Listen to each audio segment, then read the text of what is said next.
Happy Wednesday, everyone. Welcome to Testa and Neal, Keep It Real, right here on WWSU 106.9 FM and our YouTube channel, WWSU 106.9. I'm Shea Neal, alongside with me, Parker Testa. Parker, if walls could talk, man, oh my Lord, the last 20 minutes of our lives have been pretty wild. No kidding. No kidding at all. And our entire, all of our colleagues just got a fantastic video of what we've both experienced over the It's gonna be one past. of the highlights of the year, I think. Possibly. It was full of confusion and annoyance, but we got through it, Yep.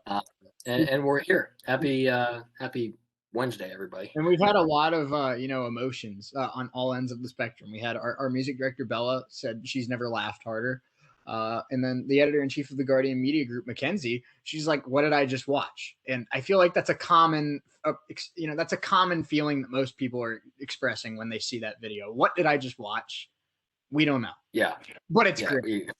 I was sitting here and experiencing it, and I don't know what happened, 15 minutes later. So, yeah, happy Wednesday. Yeah, absolutely. Something I didn't think about that I never really knew about myself. I've been told for years that I'm not funny, and I believe it. But I never realized that my laugh was so funny to listen back to. Holy crap.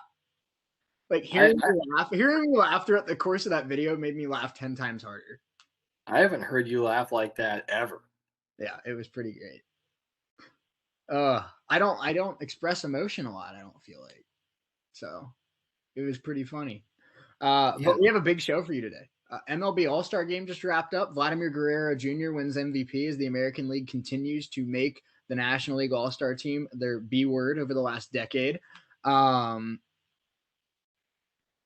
didn't say anything.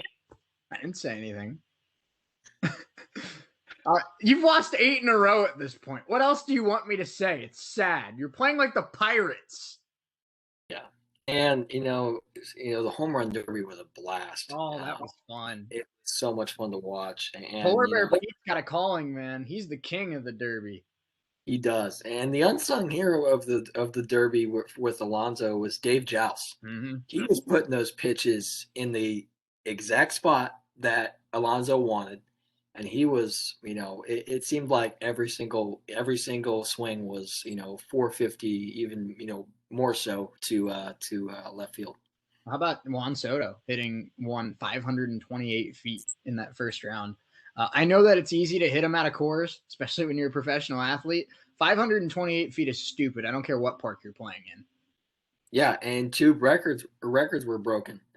Trevor Story hit the longest home run in Derby history with 518 feet, and then 30 minutes later, Juan Soto breaks that record. So it was a blast to watch last night. And speaking of the Derby, I need to get something off my chest here for a minute.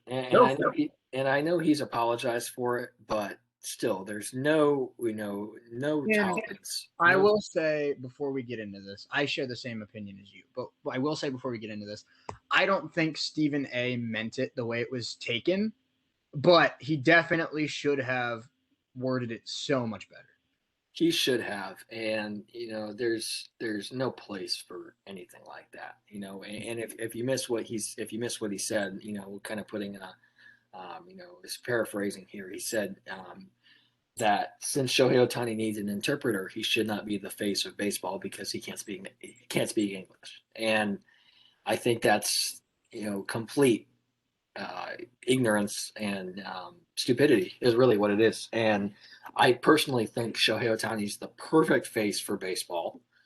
He's doing things that we haven't seen in over 100 years. Pitching fantastically while leading baseball in home runs. He actually got the win in the All-Star game.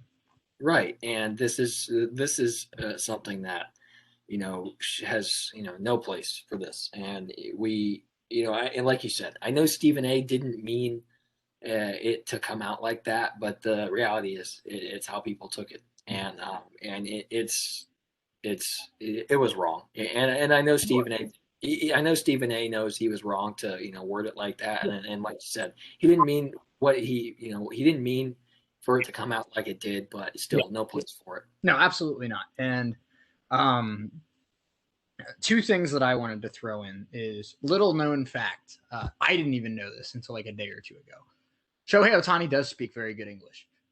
He gave his Rookie of the Year speech in almost perfect English. He gave his "I'm leaving Japan" speech in almost perfect English.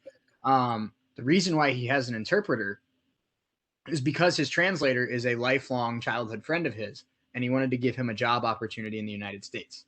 So he does his interviews in Japanese, and he speaks in Japanese more than in English, so that his friend from Japan can have a job in the U.S. And I think that just speaks volumes to the kind of guy that Shohei Ohtani is. I mean, I think Joe Buck hit the nail on the head tonight when talking about Shohei Ohtani. His parents should be absolutely just through the roof proud of this kid, because not only is he one of the most gifted athletes we've ever seen in the sport of baseball, not only is he on cloud nine right now with how he's playing and just what he's able to do. This is a 27-year-old kid that came over from Japan, not knowing any English, not knowing anything about the U.S., not knowing anything except he knows how to swing a bat. And all the pressure, all the expectations that's been put onto this kid. Parker, if you remember, he hit 100 and had a 9 ERA in his first spring training. Everyone's saying send him down to Double-A, he's a bust, all that kind of stuff. All the expectations, all the pressure, all the criticism that this kid's gone through in a different country, and he's taken it head on. I don't think anybody could have handled this level of star power the way Shohei has done. He's been phenomenal.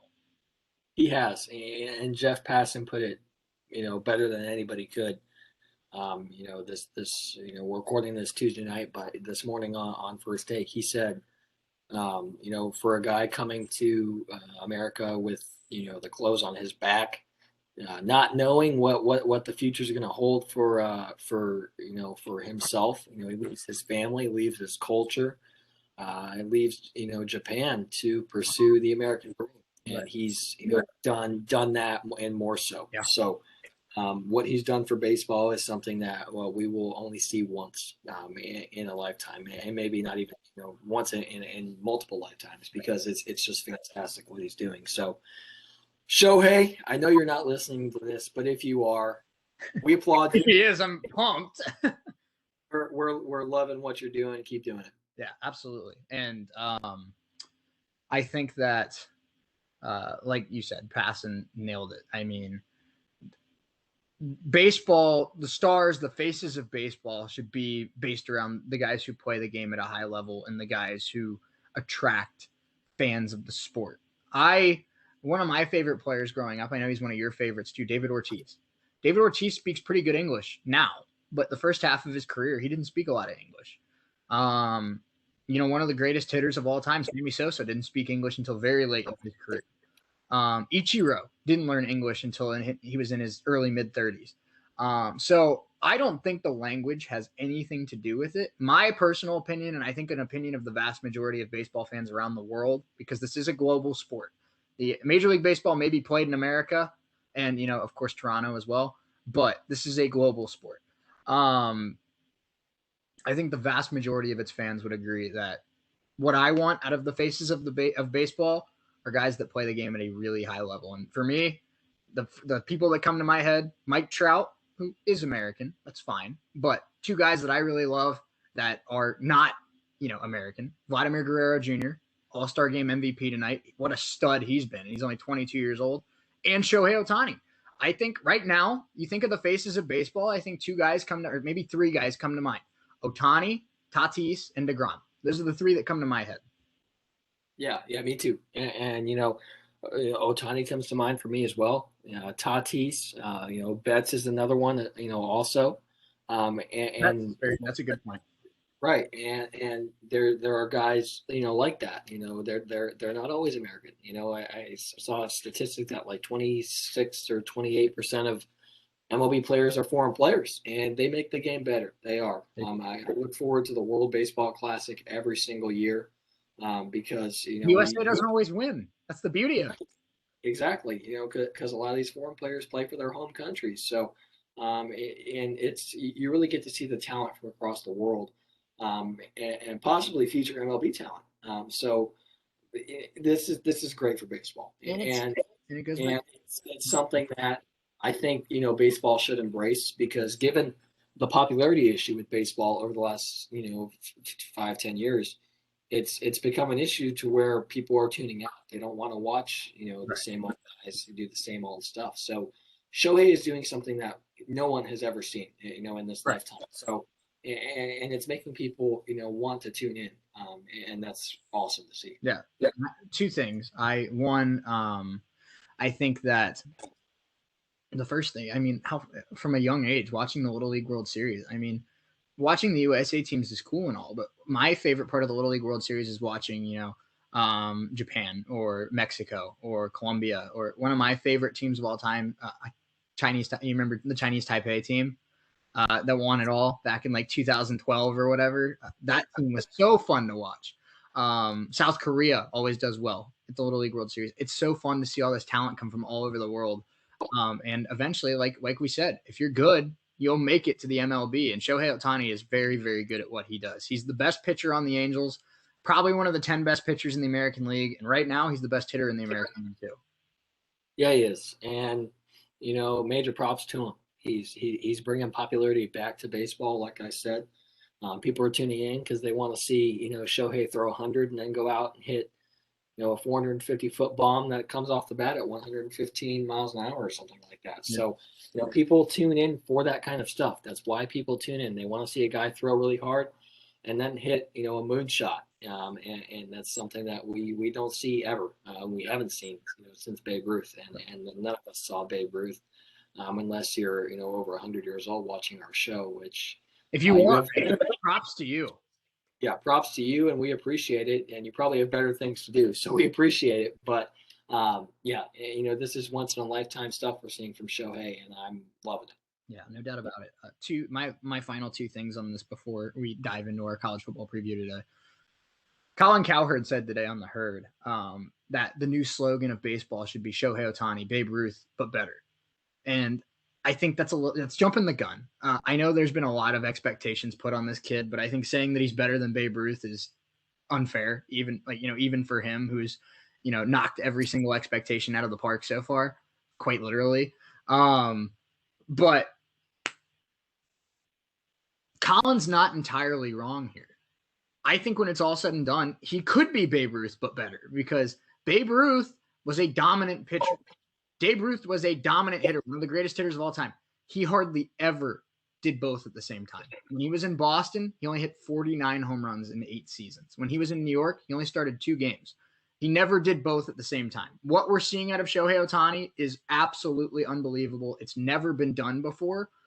I don't know if it's if it's sustainable long term, because I don't know how his arm's going to hold up. I don't know how he's going to hold up durability wise. But as of right now, this is something that's never happened before in the sport. And you look at it, he's also the 5th fastest runner in the major leagues as well. And Babe Ruth was a lot of things. A fast dude was not one of them. Shohei Ohtani, I've said this numerous times this summer. I firmly believe it. He's the first player in the history of baseball to be a 6-tool player.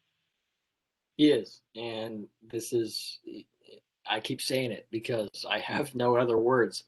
We're witnessing history right now is what we're watching. And there's a good chance we may never see something like this again. And so to sit here and watch what he's doing, I'm going to soak up every minute of it, because I know that he won't be around forever. There's a good chance he won't do both forever, especially as he gets further into his career. There's a really high chance that he won't do both, pitching and hitting forever. So as long as he does it, I'm okay with it. And Joe Madden said it best. Yeah. This is something that we have never seen, since Babe Ruth, and we're not going to hold a talent like this back. No, and they shouldn't. I'd rather see, personally, and this is probably extremely selfish, but I'd rather see this Shohei Ohtani for 6-7 years and have his back half of his career derailed by injuries than watch the Angels baby him. Like, let this kid fulfill his full potential. If he gets hurt, it's unfortunate, but it's part of the sport. But he is way too gifted to be held back. And I give Joe Madden a lot of props, where it's like, hey, this is risky. It's something that's never been done before, but go get him, Shohei. And as of right now, he's gotten them and then some. Yeah, he has. And, he's blowing up baseball. And this is, I'm loving it. It's I'm getting to sitting the here. point where you don't even have to be a baseball fan to know that recognize the name Shohei Ohtani.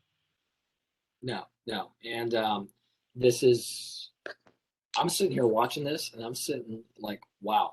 Mm-hmm. And it sucks that he's on a team that has no pitchers whatsoever except for him. Yeah. But I know I've said it before. I think the Angels are gonna attack. They're gonna be buyers at the deadline, go out get some pitchers. But this is fantastic. I don't think but I don't think either of us will ever see anything like this again. And I don't see it. this is so much fun. I'm Yeah, loving this. it is. I think that like what we said, I mean, I don't know how hot of a take this is, but obviously Ichiro Suzuki is worshipped in Japan. He's one of the greatest athletes, one of the greatest people in the history of that country. And the fans around the world respect what Ichiro did, and he's one of the greatest hitters of all time. But what Shohei Ohtani is doing right now and what he's capable of over a long-term career, Ichiro, I don't know when it's all said and done who's going to be more loved in Japan between Ichiro and Ohtani. But the way he's playing right now, I think Ohtani's got a chance to be the most famous, the most loved, and the biggest Japanese star in the history of baseball. It's possible, and that's no small feat. He's going up against Ichiro. Ichiro did things that were fantastic. He's 3,000 hits. I firmly believe if he didn't spend half his career in Japan, he would have broken Pete Rose's record. He would have, and Ichiro is 3,000 major league hits, which is no small feat. And he's done things that he's highly regarded. He's going to be a Hall of Famer, mm-hmm. And for Shohei to be praised like he is, being highly touted as quite possibly could be one of the best players to come out of Japan ever. And like you said, I agree. I think he will. When it's all said and done, and Shohei hangs it up. Hopefully that's not soon, but when he does, it's gonna be. They're gonna worship in Japan, like they did Ichiro. Who knows? Hell, we might worship him here. Yeah, no doubt about it. I mean, the way he's playing right now, you go to Angel Stadium in 15 years, you're going to see statues of Mike Trout and Shohei Ohtani right outside the doors. Yes, you will, and deservingly so. Two of the best.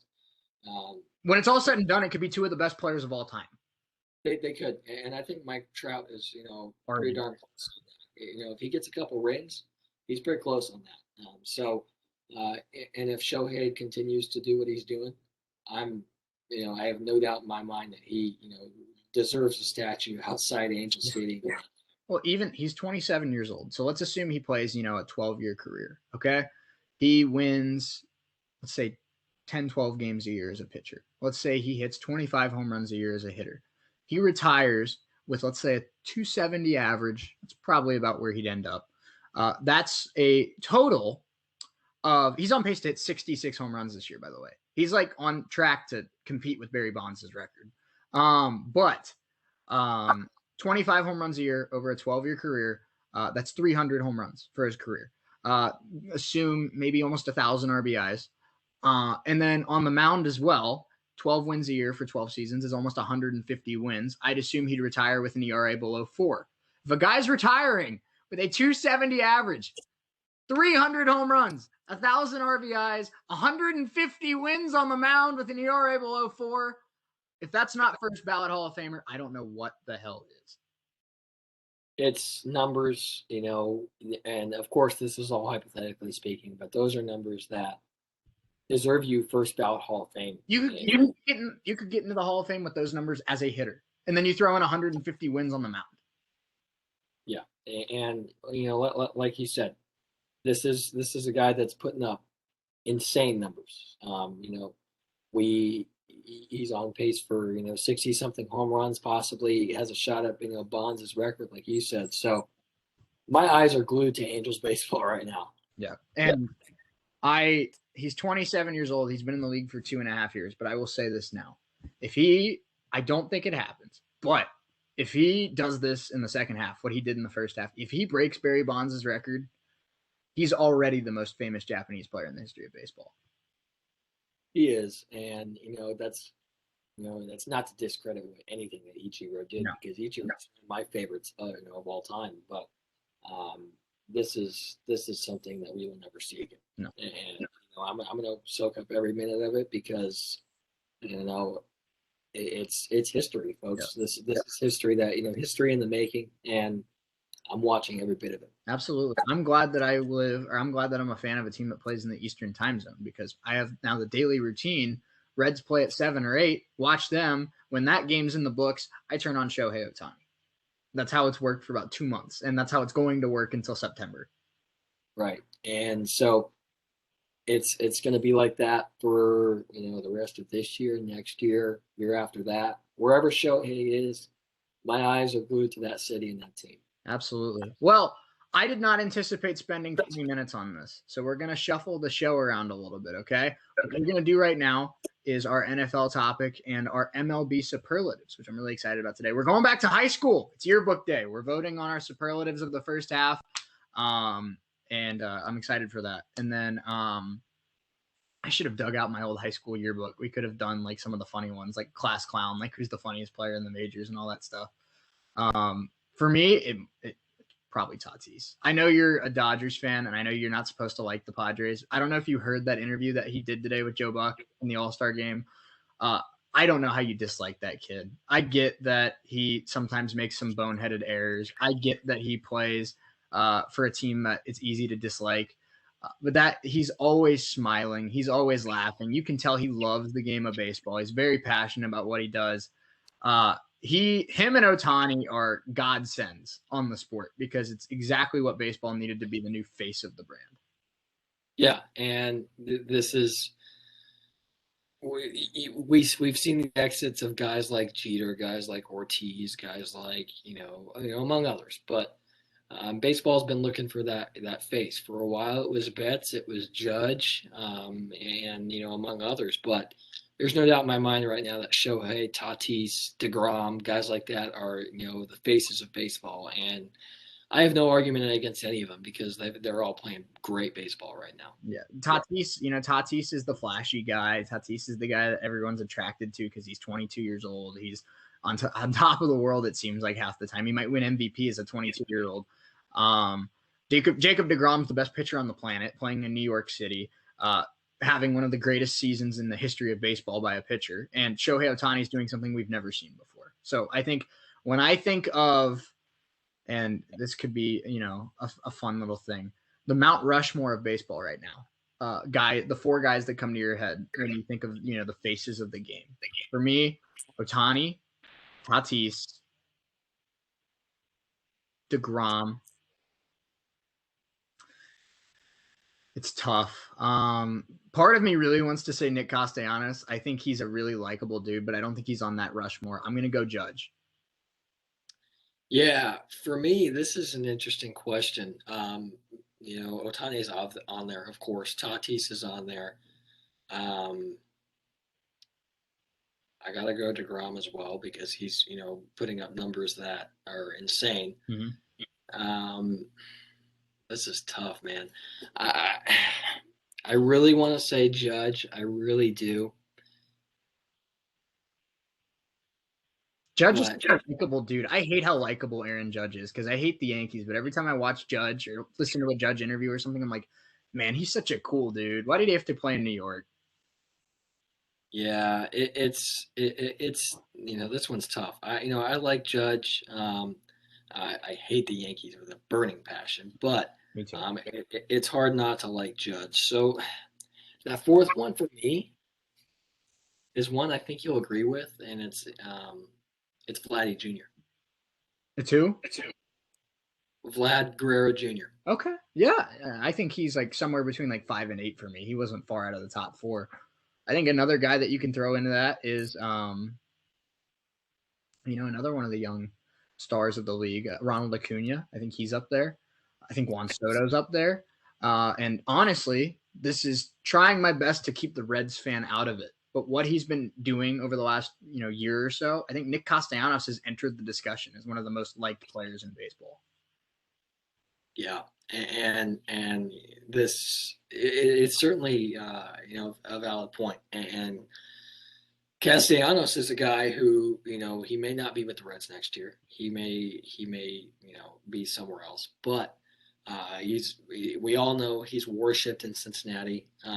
He's beloved by, the fans everywhere he's been. He was loved in Detroit, loved in Chicago, and I've never seen a city support, rally around a guy like Cincinnati rallies around Nick Castellanos. It's really amazing to see. So that Mount Rushmore is certainly very talented. Yeah, it is. Yeah. So we have a lot to get into today here. We are still going to do our Mountain West Conference preview. We were going to do it to start the show, but our, Shohei Ohtani fangirl segment lasted a little longer than we thought it would. So we'll move that back to hour number 2, but we'll dive into, since we're talking baseball, let's just start off with these superlatives, Parker. We did yesterday kind of a standings update and who we thought would be in the playoffs at this point of the season. So let's do kind of some individual awards. I think this AL MVP is going to be really easy for both of us. Vlad Guerrero Jr. has had an unbelievable season. He's hitting 330, 29 home runs, I believe, 72 RBIs, leads the league. He's 22 years old. He hit a home run tonight in the All-Star game. He's All-Star game MVP. This guy has multiple MVPs in his future, in his career. And if it was any other season, I think he'd be the runaway favorite for MVP. But you have to be on something to not vote for Shohei Ohtani this year. Hitting 280, 33 home runs, leading the league by 5 over any other player, an OPS of over 1,000, as well as, a 3.5 ERA on the mound and having over 100 strikeouts at the All-Star break. I mean, is there anything this dude can't do? And so far, the answer to that question is no. So for me, AL MVP, absolute easy, Shohei Ohtani. Yeah, he's got my vote also, and based on everything we've talked about for the last 20 or so minutes, and because he's doing things we've never seen, he's hitting towering home runs, and he's pitching very well, so he's got to be my MVP for AL. Yeah, I mean, like I said, Guerrero's got. I could see Guerrero winning 3, maybe even 4 MVPs throughout the course of his career. I mean, he's that kind of talented. But this year, just not the year for him. He's put up, numbers that would win him an MVP in 95% of seasons. But unfortunately for him, he's playing with one of the most unique players that's ever played in this sport.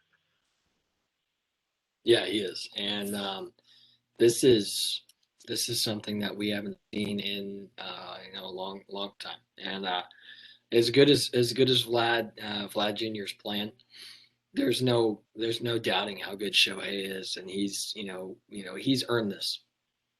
Yeah, he has. Well, another guy I want to make sure that we talk about really quick before we move to the National League.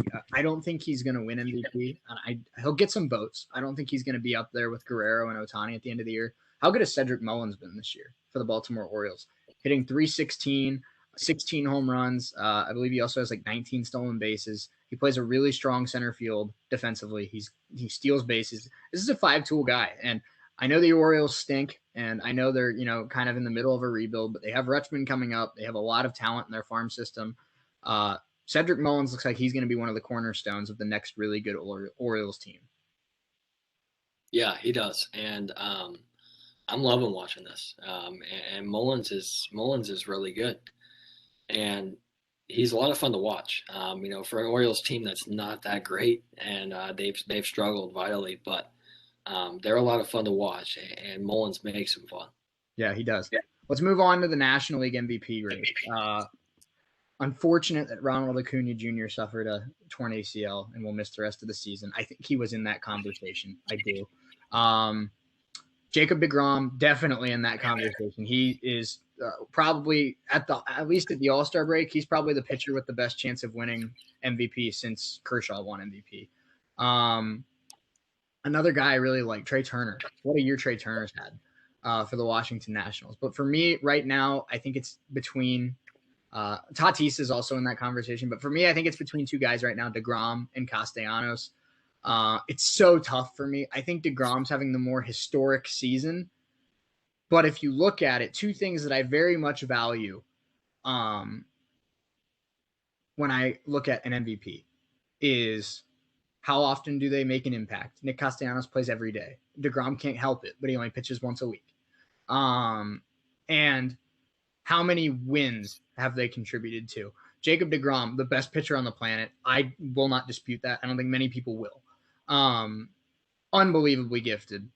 But the Mets don't score a lot when he pitches. And I feel like the Mets would still be winning the East even if DeGrom wasn't on that roster with the years they've gotten out of Taijuan Walker and guys like that. Nick Castellanos, this Reds team would be in the basement with the Pirates without Nick Castellanos. Nick Castellanos has them 4 games out of first place at the All-Star break. So for me, this is going to sound like the biased Reds fan, and I can't help it. My vote ever so slightly goes to Nick Castellanos. Yeah, this one's tough. For me, it's between 3 guys. It's between Castellanos, it's between DeGrom, and it's between Tatis. DeGrom, I love DeGrom. He's, doing things, as a pitcher that we haven't seen in a long time. And as good as Castellanos has been, I gotta go to Tatis. I gotta go with Tatis here. He's playing very well. He's has a heck of a bat, and the defensive errors I can some of them I can let slip. But I'm talking about MVP is impact on the game. How popular is this player? Because sometimes these MVPs, are guys who are having sneaky quiet seasons, and no one's talking about them because either one, they, no one's, had the opportunity to see him play because maybe they just haven't had time, or they're in a small market, and those are 2 things that you don't really pay a whole lot of attention to. Fernando Tatis isn't in the largest market in the world, but it's not a small market either. No.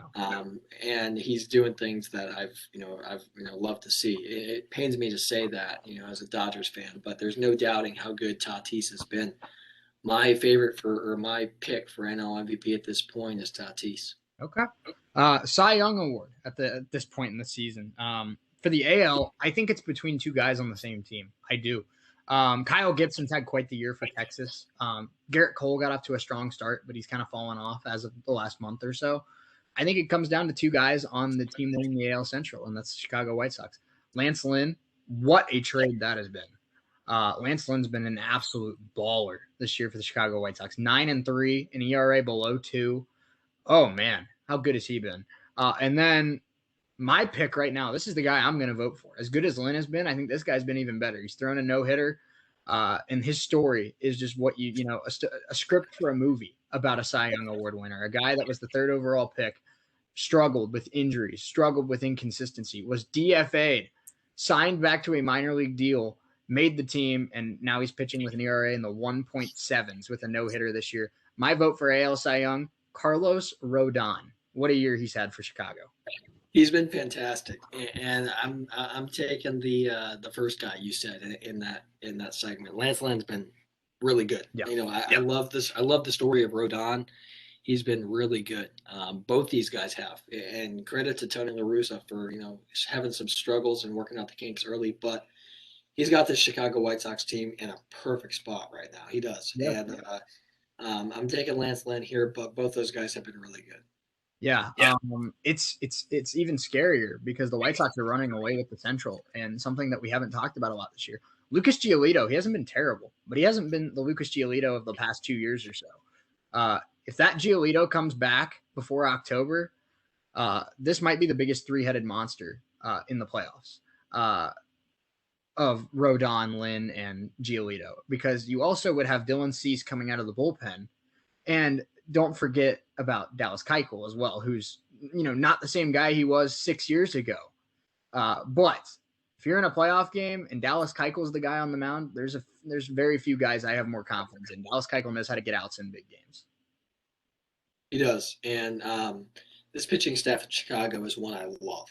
They're looking really good. I'm not talking about the Cubs because we'll talk about the Cubs. Talk about the Cubs and how atrocious they are later, but the South Side team in Chicago, they're lighting it up, and it's fun to watch. It is. National League Cy Young. I think the National League has had some great pitchers this year. Brandon Woodruff, I believe, belongs in this conversation. How good has he been for the Brewers? Freddie Peralta. The Brewers have had some outstanding pitching this year. I don't think he's in the top 5, but I think it's worth, as a Reds fan, I think it's worth throwing out Wade Miley. Wade Miley has an ERA of 2.7 this year. He's been a godsend for the Reds. Luis Castillo was awful for 2.5 months. He's better now, but for 2.5 months, the Reds' best pitcher supposedly had an ERA above 7, and Wade Miley kept this team afloat. And I think, it's an 85-mile-an-hour cutter from a 35-year-old journeyman. It's not sexy by any means. And I don't think he's going to beat out some of the guys on this list. But Wade Miley's had I think Wade Miley should have been an all-star. I'll say it. I think he should have been an all-star. Zach Wheeler's had a heck of a year in Philadelphia. Kevin Gausman has been unbelievable in San Francisco. But I'm just stalling the inevitable. National League Cy Young. He was he's one of the 2 or 3 favorites for MVP. This is easy. This is one of the 5 best seasons a pitcher's ever had. Jacob deGrom is going to run away with National League Cy Young. He might win this award unanimously. Yeah, it's possible. And like you said, if deGrom wasn't in the picture, I'm giving this to Woodruff. It's close between Woodruff and Gausman. Those are my favorite 2 this year. Gausman's been the best pitcher on the best team in the league, so you got to give him respect too. Yeah, right. Gausman's been fantastic, and so has Wheeler in Philadelphia. Bueller's been good in Los Angeles, absolutely. But the inevitable is Jacob deGrom's the Cy Young winner. You can just give it to him right now. Yeah, right. I mean, it's still a debate if he's going to win MVP or not. Cy Young got wrapped up in May. It did, and as good as guys, as atrocious as the Cubs are, Hendricks is still pitching well. He is. And Bueller's been good, and there's so many talented pitchers in the NL. There's so many of them. There is. But there's none as good as deGrom, and that's just the reality right now. Yeah, they're absolutely. Let's get to Rookie of the Year. I'm excited for this one. AL Rookie of the Year. I have been a big fan of Casey Mize this year, Parker. The Tigers haven't been as bad as I thought they'd be. They've been, they don't stink. They just aren't good. And that's a step in the right direction. They might end the year with like 75 wins. And that's credit to AJ Hinch, because that team should not win 75 games.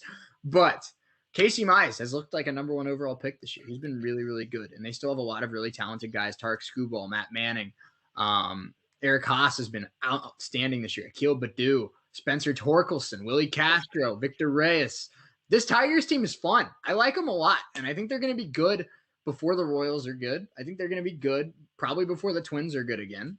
The Tigers might be the team that competes with the White Sox here in a year or 2. It might be Detroit. But as good as Casey Mize has been, I think AL Rookie of the Year, as of right now, goes to a guy that played tonight in the All-Star game, Adolis Garcia. This guy has been outstanding. A little bit of a unique storyline. Was stuck in Cardinals AAA for 7 years or whatever. He's 28 years old. Finally gets a chance to play every day this year in Texas, and he's hitting 280 with 23 home runs. What a year it's been for Adolis Garcia. He's been probably the 2nd best hitter on that team, only behind Joey Gallo, and at times he's been a better hitter than Gallo. So the future in Texas still kind of inconsistent. They're going through, a transition period. But this kid's a stud, and this kid's going to be a Ranger for a long time, I think. Yeah, he is. And Garcia's been fantastic, as well as Luis Garcia with, the Houston Astros. Mm-hmm. And he's been really good. I love Luis Garcia. He's been fantastic. All-Star game in his rookie year. You kidding me? So yeah, he's my favorite for AL Rookie of the Year as well. NL Rookie of the Year. Patrick Wisdom had a really hot 3-4 weeks for the Cubs, but I think it's disrespectful. I'm reading this off of MLB.com, kind of their mid-season predictions. Their top 3: Trevor Rogers, Ian Anderson, Patrick Wisdom.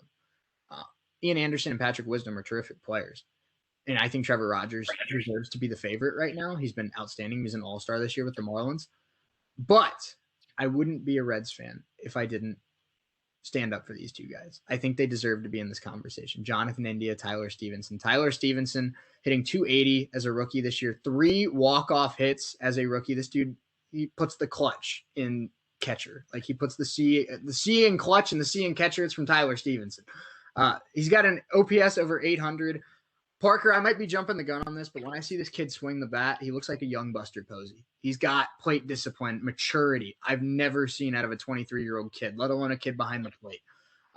His defense could be improved, but he is already all-star caliber with the bat, and he's only going to get better. Jonathan India, maybe already one of the best young leadoff hitters in baseball. This guy is 5th in the majors in on-base percentage since David Bell moved him to the leadoff spot. He drew a walk off of Josh Hader to win the game on Sunday. This kid gets on base. He hits the ball at a high level. He's hitting 275. Doesn't have a ton of power. He's always going to be a guy that probably hits 15 home runs over the course of a year. Maybe he hits 20. But power is not his game. This is a guy that gets on base. This is a guy that's going to be a doubles hitter. I love both of these guys. I think India's had a slightly better season than Stevenson, but I'd take both of those guys over Anderson and Wisdom right now, and I just think they have better resumes.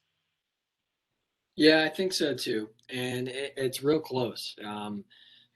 This National League is fun. I love what Trevor Rogers is doing in Miami. He's looked really good. And he's been fantastic. India, Cincinnati, very good, as well as Stevenson. And then Ian Anderson with the Braves has been awesome as well. This is where it gets tough. I'm in between Rogers. I'm in between Rogers and India. I am. It's tough. It's weird. If I had to pick right now, and I forgot to vote, I'd vote for Trevor Rogers right now. He made the All-Star team. He has an ERA, I believe. I got to double check this, but I think his ERA is like just a hair over 2. He's been really, really good for the Marlins. Yeah, 7-6, 2.31 ERA, 122 strikeouts. He was an All-Star. So as of right now, my vote is for Trevor Rogers, but I firmly believe that Jonathan India has a chance to emerge in the second half, because one thing I've noticed, Trevor Rogers' ERA was 1.8 about 3 weeks ago. I don't want to say he's trending down, but I don't know if a 2.3 ERA is sustainable for a rookie. I think what Jonathan India is doing right now, he's building as the season goes on, and I think he can very well continue to do that. So as of right now, I'm voting Trevor Rogers, but by the time September rolls around, I would not be surprised in the slightest if Jonathan India was the favorite. I'm probably going to do the same, honestly. Rogers has been really good in Miami. Like you said, 122 strikeouts, all-star team. It's hard to argue with an all-star, and so he's going to be my pick also. And, I mean, as a former left-handed pitcher, obviously I got nowhere near the bigs, even though the Pirates did want to draft me. That's a little Twitter joke if you follow us. But I respect any left-hander that gets it done at a high level. One of my favorite pitchers to watch on a regular basis is Chris Sale. I'm very excited for him to come back. I love lefties that do, the back foot sliders and the high fastballs, because, I mean, that's what it's all about as a left-handed pitcher. Like, how can you carve guys up? And Trevor Rogers is one of those guys. 6'6", big kid, left-handed, fastball, slider, changeup. He's just a guy that I mean, those kind of lefties are guys I like to watch. And so he's been very exciting, no doubt about it. And I think he's the favorite right now. But like I said, the way India and Stevenson are playing, this one's far from over, I think, this race. No, it's not even close to being done. And I'm excited to see how this plays out. He has, him and Scherzer are really close on ERA. Rogers and Scherzer. And to put yourself in the same sentence as Max Scherzer, you got to be doing something. As a 23-year-old kid, too. Right. And, and India's been really good. Guys like Winker, Votto, Castellanos, Castillo, among others, they get all the love. But India's playing just as good, if not better, baseball than all of those guys. Right. And he's came up as, he got off to a rough start, but he's caught fire, and he's looking really good right now for David Bell. Right. And I think, it's July and we don't know as of right now, but I think a big thing to take into consideration is the placement of, where the team is in terms of, success on the field. And it's early and a lot can change, but it looks like the Marlins are going to miss the playoffs.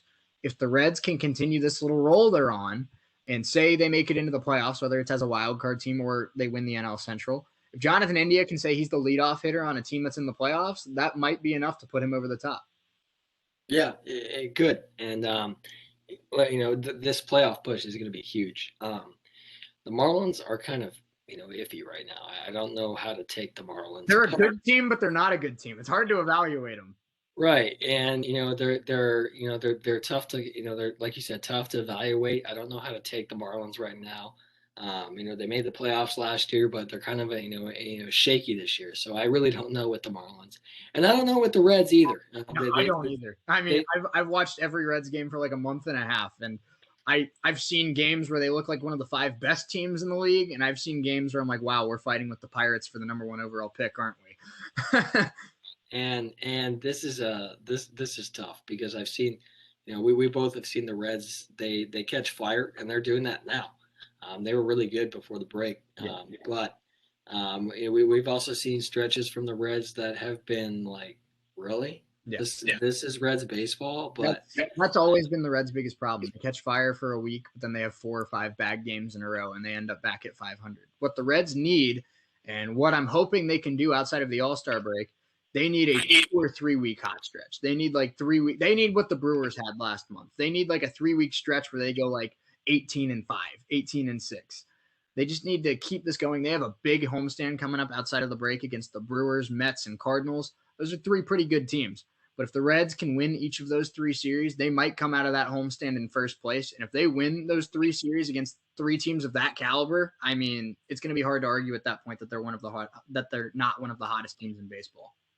Yeah, and this is all speculation, folks. We know nothing. Yeah. But the Reds are facing DeGrom. I mean, they could get no hit for all I know. Right, and this is. I mean, we don't know, but this is what sports shows are all about: speculation, starting rumors, talking about what's going on. So, stirring the pot. Stirring the pot. That's what we do best here on this show. But this is, going into this coming up here in the second half. This is the race for the playoffs. This is the race for all these awards. This is the race for the Commissioner's Trophy. Absolutely. I'll let you help me decide this live on air. I'm thinking about going to the Reds Mets games next week because I want to see. Part of me wants to see DeGrom pitch in person. I really want to see DeGrom pitch in person, but I also don't want to waste my money to watch DeGrom dominate the Reds. What do you think I should do? Man, tough, isn't it? I've gone back and forth. It's real tough. Do I want to see my favorite? This very well. I mean, DeGrom's very, very good, but he's also 32 years old. This could be the last time DeGrom comes to Cincinnati.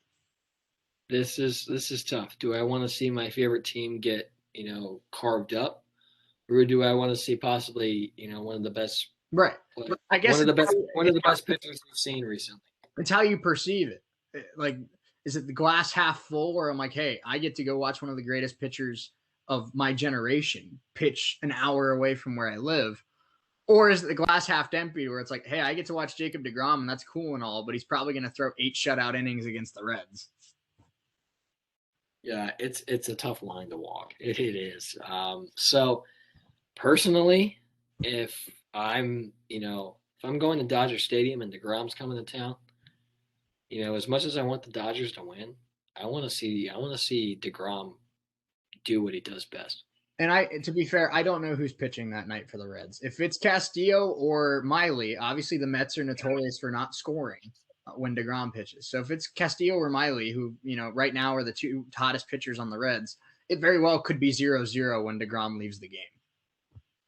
It could be. And after that, nobody knows. Yeah. So I'd go, man. I would go. I'm thinking about it. I've never seen DeGrom pitch in person before, and I really want to see Jacob deGrom pitch in person. I'm trying to think the best pitcher I've ever seen pitch in person.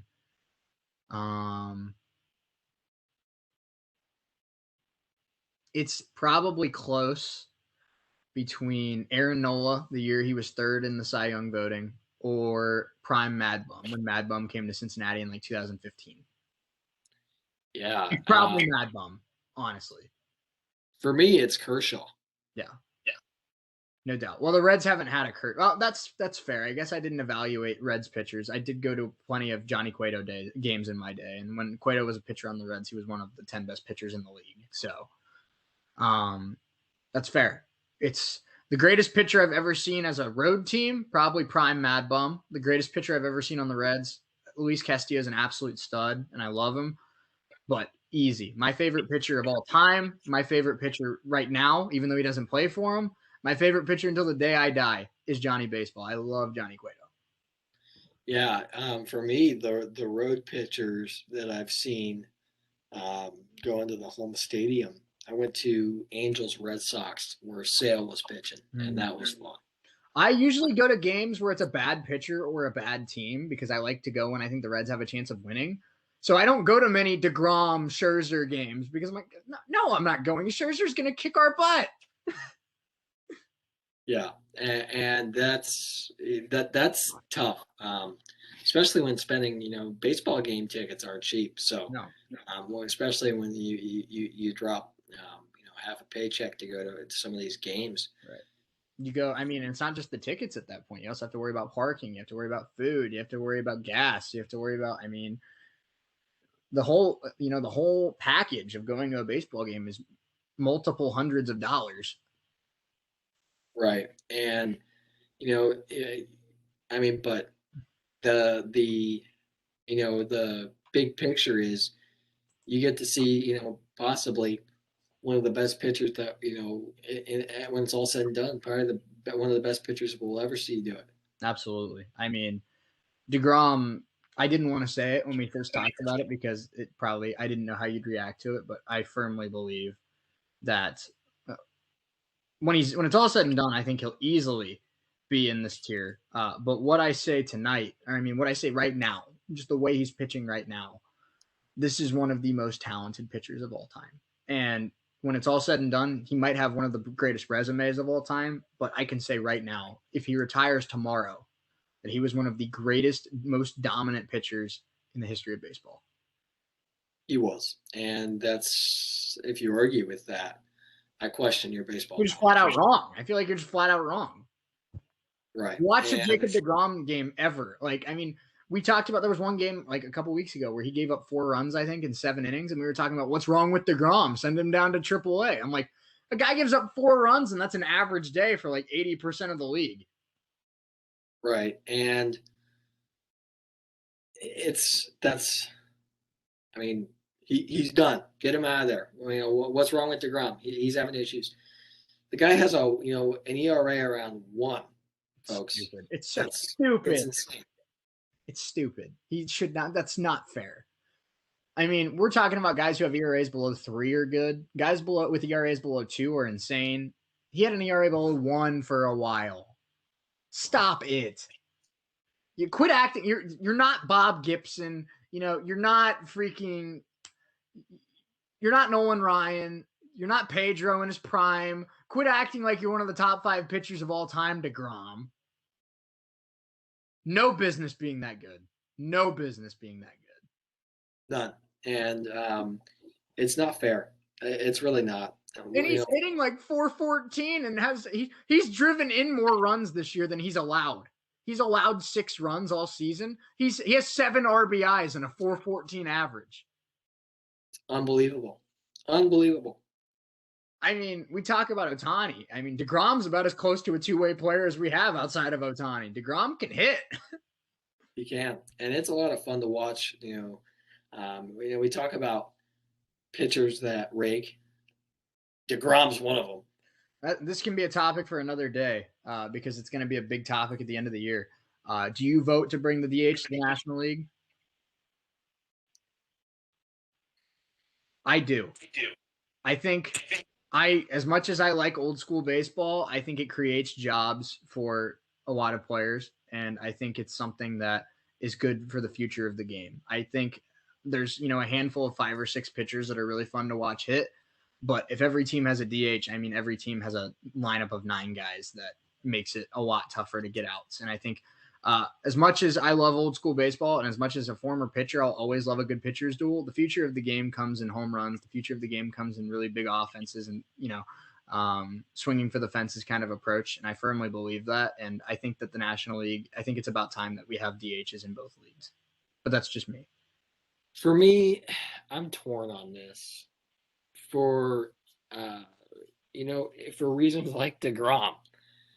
watching, some of these pitchers that can hit are a lot of fun to watch. Guys like, Michael Lorenzen with the Reds. And, there are other players that can, other pitchers that can hit the ball very You well. remember when you remember when Woodruff hit that bomb off of Kershaw in the playoffs? I do. It's still his only career home run. But Yeah. And there are guys who, um, perfect example, Bartolo. oh, The the only greatest home moment run, of all time. the only home run he ever hit in his career was quite possibly one of the greatest baseball moments I've ever seen. It's up there, and the fact that Gary Cohen just absolutely killed it on that call. Oh my lord, He did. that's that's a top five. That's the Mount Rushmore of baseball moments. Honestly, I mean, you think about the greatest moments in baseball history. You think of, you know, Hank Aaron's 715 when he beats Babe Ruth. You think of David Ortiz hitting the freaking walk off in the ALCS and the 3-0 comeback. You think of one of my favorite moments is Travis Ishikawa's walk-off home run to win the NL pennant in 2010. But on that list is Bartolo's home run. I mean, that's just an iconic moment. Bartolo has done it. The impossible has happened. Right. And that is, if you have a DH in the NL, you lose that. But I can see why, it was a lot of fun last year to watch that. Personally, I'm in favor of it, but it's really close. It's much closer than I would think. Yeah, it is. And I think a large part of it is just the Reds fan and me saying that it would be easier to have Votto DH and put Tyler Stevenson at first, or have Winker DH and have an extra outfield spot for Naquin or Shogo or something like that. So I think part of it's just kind of how the team is built, and I know that the Reds would benefit from having a DH. But I think long term too, unless it's Greinke, Bumgarner, Ohtani, DeGrom, I'm probably not invested when the pitcher's at the plate. I mean, you're either bunting or you're striking out. That's 95% of plate appearances for pitchers not named the four I just mentioned. And maybe the DH on that team only hits 230 with 15 home runs, but that's still better than any pitcher in the league, probably outside of Ohtani. Right. And like you said, it was fun last year. It was. And I saw that, Rob Manfred hinted that we lose the extra innings runner rule and the 7 inning doubleheader rule, which, that's, props to Rob Manfred for that, I because that's, didn't think it was possible for him to make a good decision. I was just as shocked as you were.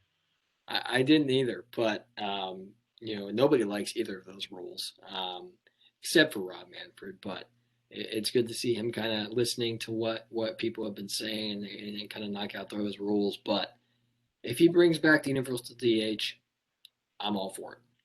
Yeah, I think I'm in the same boat as you, to be honest. So hour number one was way more baseball packed than I thought it would be, but that's not a problem for me at all. It's my favorite sport. We're going to step away for just a few minutes. When we come back, we promise college football preview on Wednesday. Mountain West for all you Boise State fans, all you, Fresno State fans. A lot to get into. Nevada, what a year Nevada's going to have. How about, and here's one that I'm really excited about, Parker. A team that I think a lot of people are sleeping on. The Air Force Falcons. They're not just a service academy anymore. They are good at football, and I think they're a contender in this conference. So we're going to step away for just a few minutes. When we come back, Mountain West Conference preview. And to end the show, they just named the top 5 running backs in the NFL. And, I forget which reporter's opinion it was. I'll find that during the break. But they listed the top 5 running backs in the NFL. I think it's disrespectful to a guy who I think is a top 3 running back in the NFL. And I think you agree with me, Parker, but we'll get into that to end the show as well. Don't go anywhere. Keep it real. Keep it locked. Hour number 2, it's coming up next. We'll be right back.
Hour number 2. How are all of you? Welcome back to the show. Keep it real, Testa and Neal. I'm Shea Neal, alongside with me Parker Testa.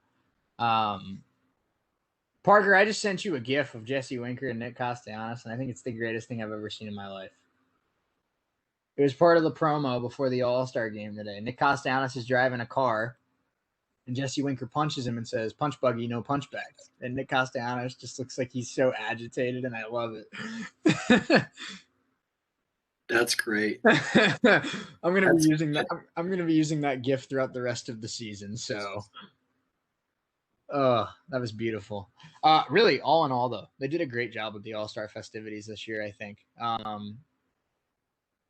I think that the MLB does a lot of things stupidly, and a lot of decisions they make are extremely poor.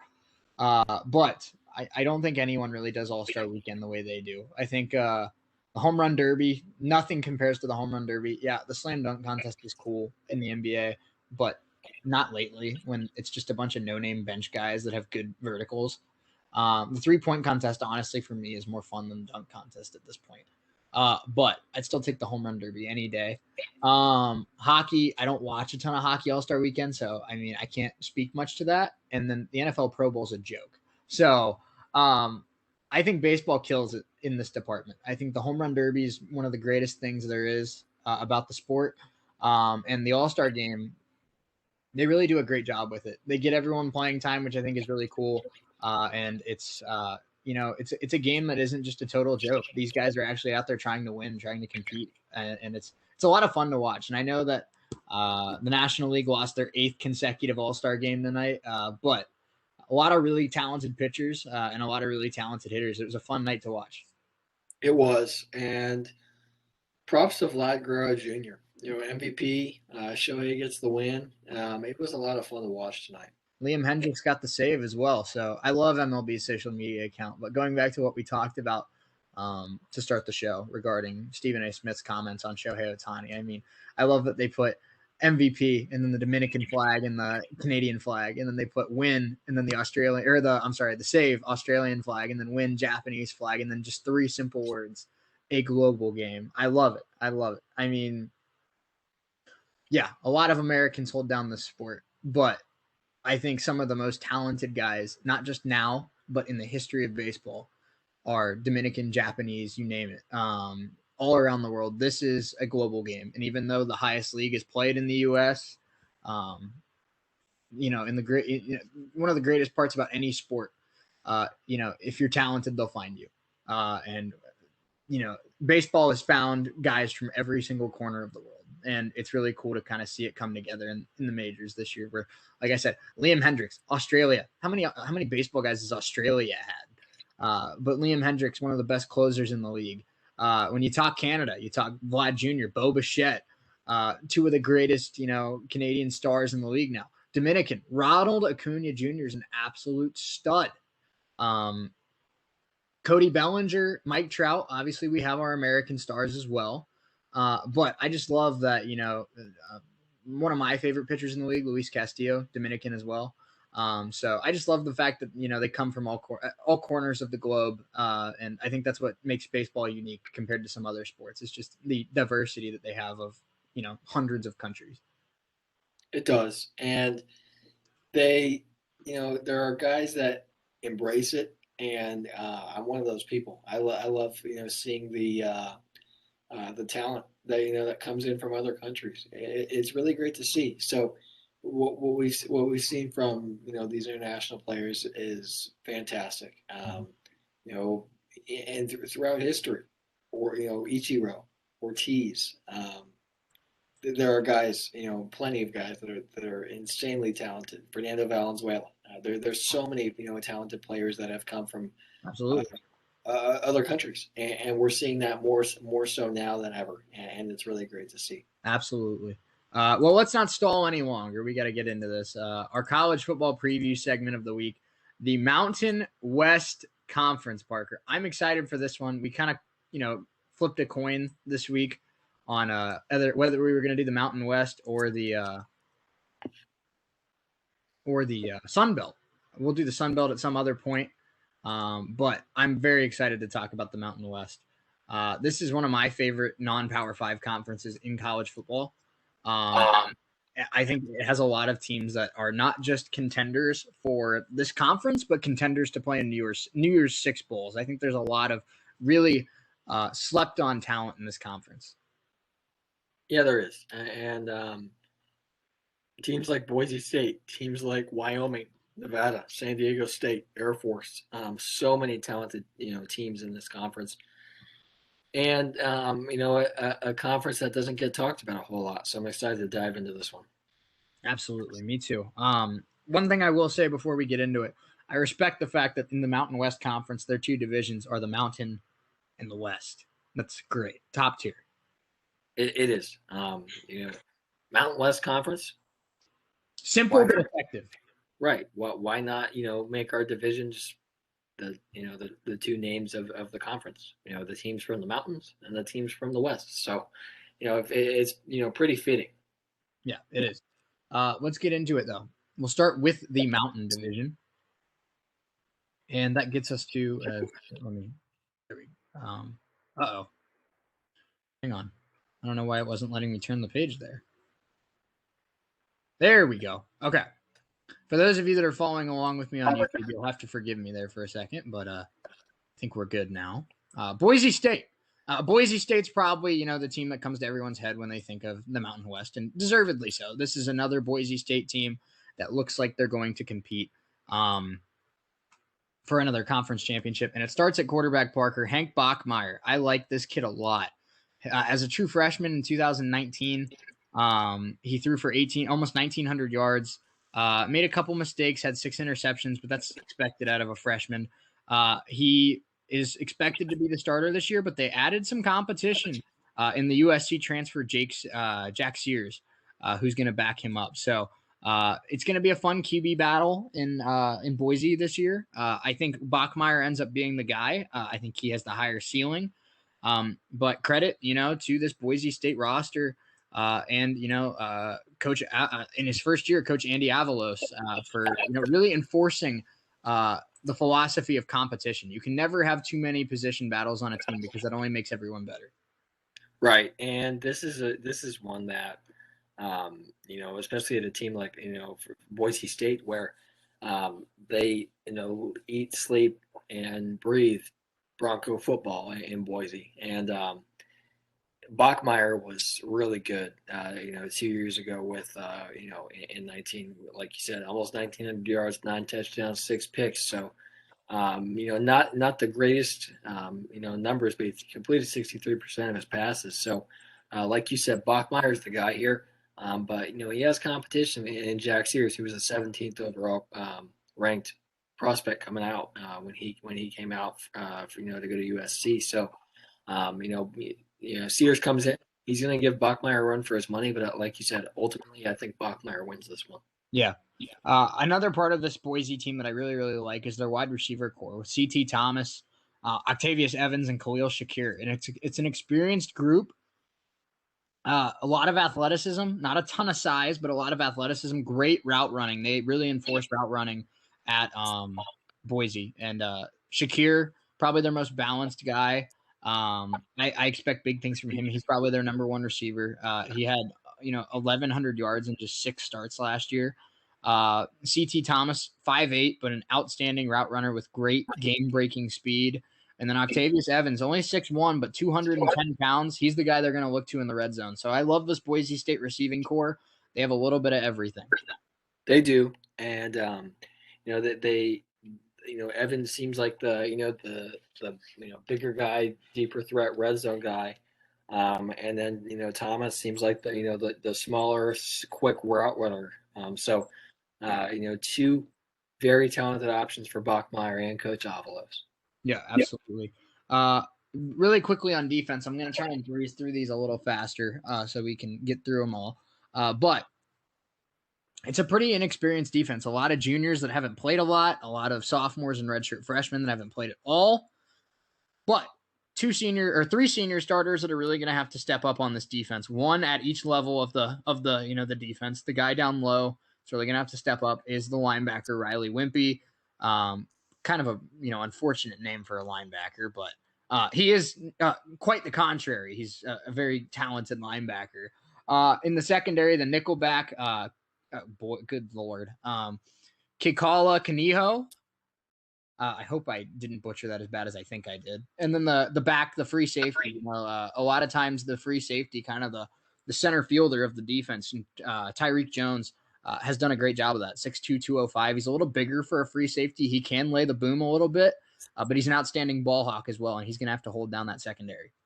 Yeah, and these are the three guys that are going to kind of have to bring the younger guys along, especially in the defensive line. You know, you have Irwin, Igahan, Matlock, and Bagna as the redshirt freshman. So you got a lot of a lot of youth on this Bronco defense, but these seniors are going to have to step up and help these guys along because these are the guys next year. Yeah, they are. Let's get to the schedule really quick. They start the year on the road against UCF. I'm excited for that game, Parker. We did the American last week, and UCF's one of the contenders in that league. So it's a battle of two, group of 5 contenders, and I'm really excited to see it. They also take on Oklahoma State, and then we get to the conference play, and I'm excited to see games with Nevada, BYU, and Air Force. It's a really tough 3-game stretch right there heading into their bye week. But this Boise team has high expectations like they do every year, and I expect this Broncos team to be right in the thick of contention in this conference. So do I. And, first-year head coach Avalos is going to be very high expectations, for the Broncos here. So I'm excited to see what they do with this schedule. UCF is going to be tough early in the year, but then they got to go play teams in Provo against BYU. So this non-conference is tough. Let's get to the Wyoming Cowboys, who come in at number 2. Josh Allen University, if you will. They're going with a redshirt freshman quarterback, Parker, Levi Williams, 6'5", 224 pounds. Does that size and physicality at that school remind you of anybody? Maybe, one of the 5 best quarterbacks in the NFL right now? Wyoming grad, Josh Allen. Pretty similar size, I'm just saying. I know that it's not fair to compare a redshirt freshman to Josh Allen, one of the greatest quarterbacks in the history of the school, but it's very clear that this Wyoming football program and their 8th-year head coach Craig Bohl like big quarterbacks with strong arms and athleticism, because that's exactly what Levi Williams brings to the table. Air raid attack for Coach Bohl here. That's the name of the game. So you come out and you get a big, you get a guy and Williams who's going to be really strong here. He comes out and he started the bowl game last year for him, threw for 234 yards. So this is a strong offense, for the Cowboys, and it's going to be fun. It is. It's always good to show the guys in the trenches some love, and that's what I'm going to do here with Wyoming. Maybe the best offensive lineman in the Mountain West is their starting center, Keegan Kreider, the junior, 6'4", 310 pounds. This dude's an absolute stud. A man, he moves dudes off the line. He sets the tone. First team All Mountain West last season. He's preseason first team All Conference this year. He might be the best offensive lineman in this conference. He's definitely the best interior offensive lineman in this conference. Keegan Kreider is an absolute baller. When you talk about the defense of the Cowboys, I'm really excited to see the senior edge rusher, Garrett Krall, 6'5", 245. He's got 11 and a half sacks in his career in 24 starts. I think those numbers will jump this year. I think he has a big senior season. And I love their experience in the back row at the safety position with Braden Smith, the senior at strong, and at free, Asias Gandy, another guy who I'm very high on. Yeah, this offensive line looks really good for the Cowboys. Like you said, Kreider, first team. And then their right guard, Logan Harris, was preseason 3rd team. So this strong offensive line is going to be really good for Williams, as their quarterback. And then they also have a strong running back in Xavier Valladay. So he was strong in 19. He 1,200 yards, 5.1 yards a carry, 6 touchdowns. For Valladay here. So strong offense, for the Cowboys, and it's going to be fun. It is. Let's get to their schedule. It's a little lighter than the boys at Boise. They start off their season with Montana State. They take on Ball State and hit the road for UConn and Northern Illinois. Their tough games come in conference play, Parker. They got to hit Air Force on the road, as well as San Jose State and Boise State. 3 of the top teams in this conference, all road games. So their front half, pretty light. but we're going to see what this Wyoming team's all about in October and November. Yeah, we are. And like you said, they host Ball State, a MAC school here. Wyoming does, and then like you said, down the stretch is where this team's going to be tested. They take on San Jose State, Boise State, Utah State, all on the road, plus Air Force. So this is going to be a tough road schedule for Coach Bull and the Cowboys. So especially down the stretch, they're going to be tested. Speak of the Air Force Falcons. Let's get to the Air Force Falcons. I'm excited to talk about this team. I like this team a lot, Parker. I know that a lot of times the service academies are just considered triple option U, but I think this team is really really talented, and it starts at quarterback. A guy that had a really strong year last year as a backup, but he stepped up and had 6 starts. And really did a nice job, and that's Hazik Daniels Jr. Hazik Daniels, the junior. He's going to get a chance to start over the course of a full season this season, but he's a super athlete, and unlike a lot of quarterbacks in the past at Air Force, he can throw the football. He can, a bit of a smaller guy, 6'1", 200 pounds, but he's very elusive. He can get away from the rushing attack from the defense, and he has the ability to throw on the run. So Daniels is going to be strong here for Coach Calhoun. He is. Yeah. Obviously, Air Force always has a strong offensive line. But what I like, they don't throw the ball a lot, but when they do, they have the weapons to do so. Jake Spywack, the senior, 6'4", 200 pounds. You know what's crazy, Parker? This guy has 1 catch at Air Force, but being 6'4" and 200 pounds is the number 1 receiver on this depth chart. I have a feeling he's going to have a few more than one catch this year. So he's their big red zone threat. He's their big deep threat. And then they also have the tight end, sure hands, number 88, the junior, Kyle Patterson, 6'6", 245. So they don't throw the ball a lot. We're going to see a lot of Brad Roberts, a lot of Omar Fatah.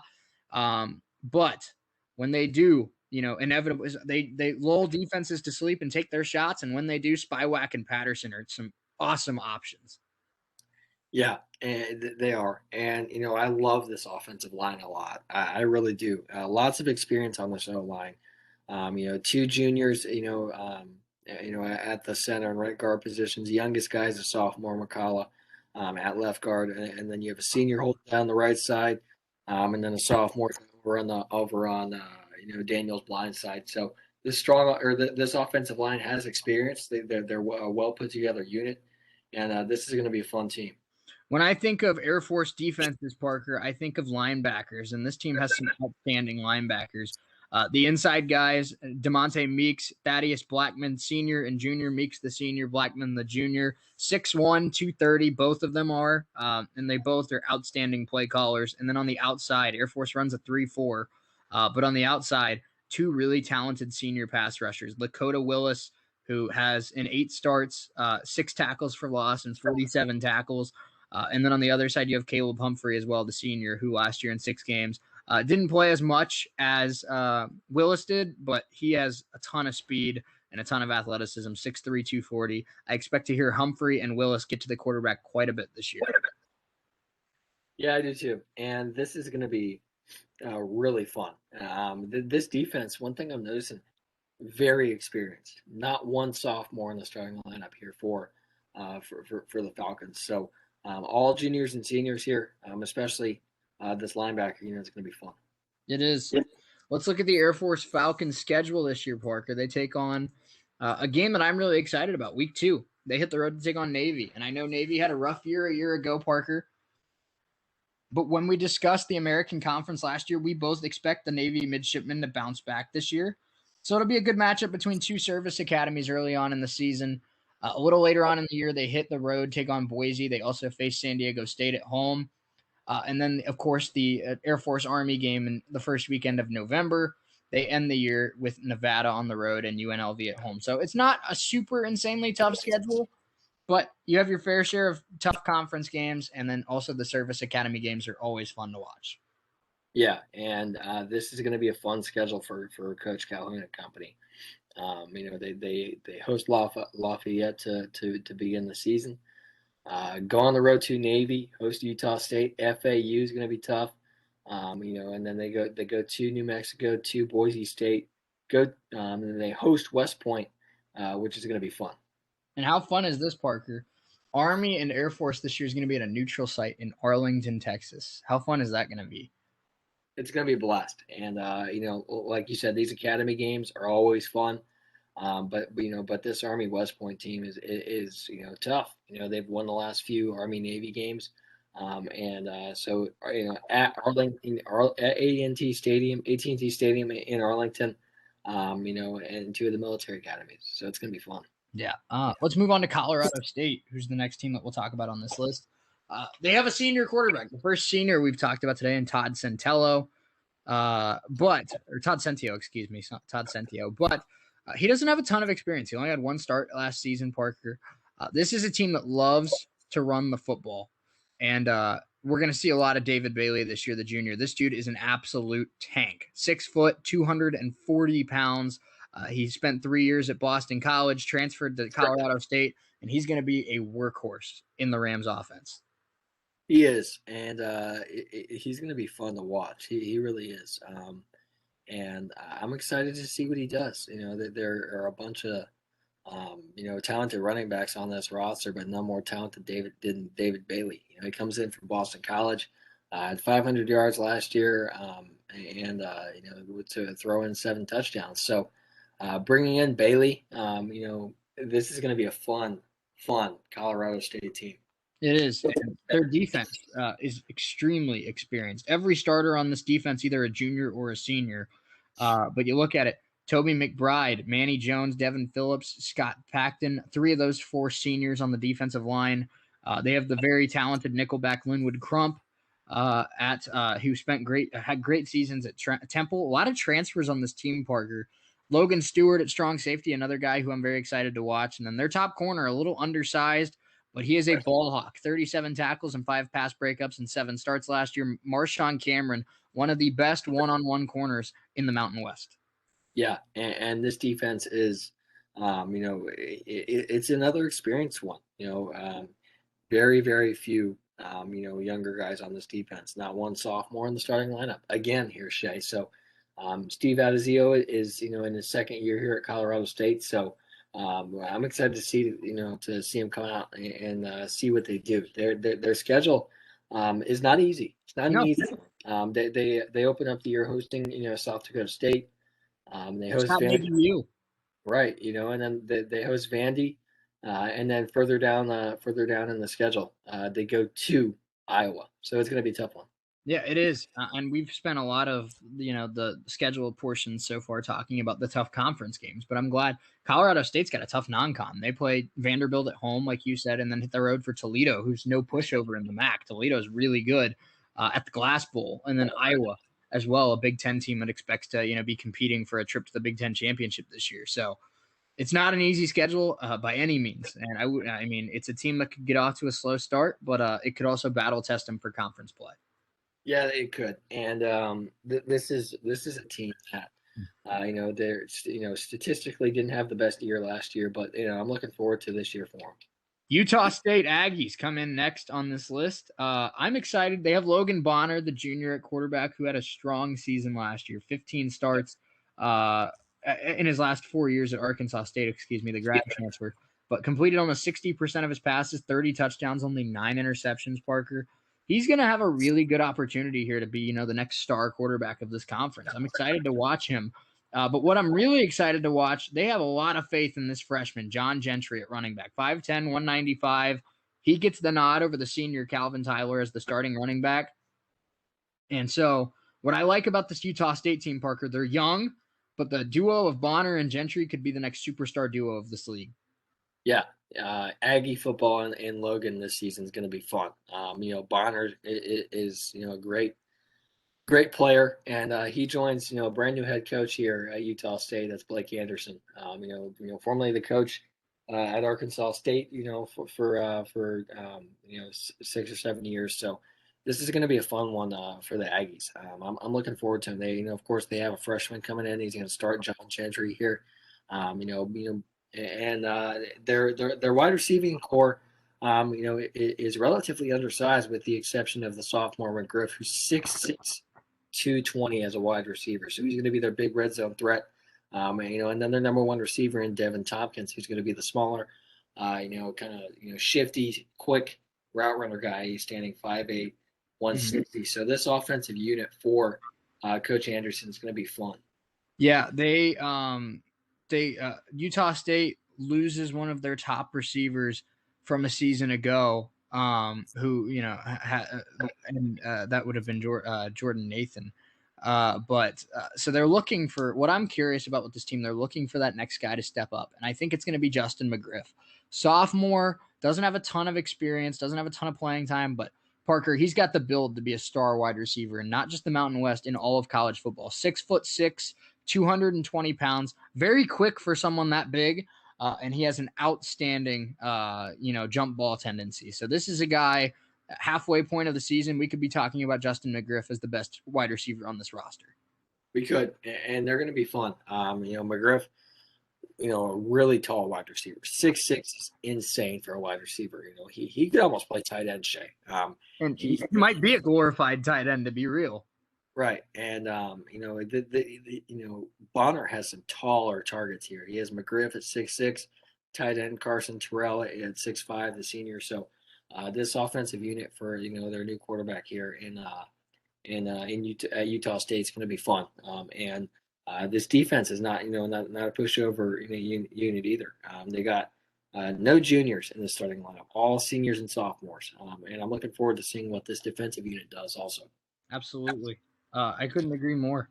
So I'm really excited to talk about um, the schedule here. Utah State. It's not a tough schedule, but there's games in here that I think challenge them. At Washington State to start the year, I think that's a good test for them with a team in the Pac-12 that's kind of middle of the pack. At Air Force, that'll be another tough game to start off their conference season. They start off their conference schedule, Parker, with Air Force, Boise State, and BYU. That's a very tough first 5 games heading into their bye week. But if they survive those first 5 games, their back half of the schedule is not too bad. Their toughest game probably coming against San Jose State, but they hang around for the first half. This could be a team that competes in the second half. Yeah, it could, and they look like a lot of fun. Of course, Washington State's tough test real early, in the season, week one, and then they got to go.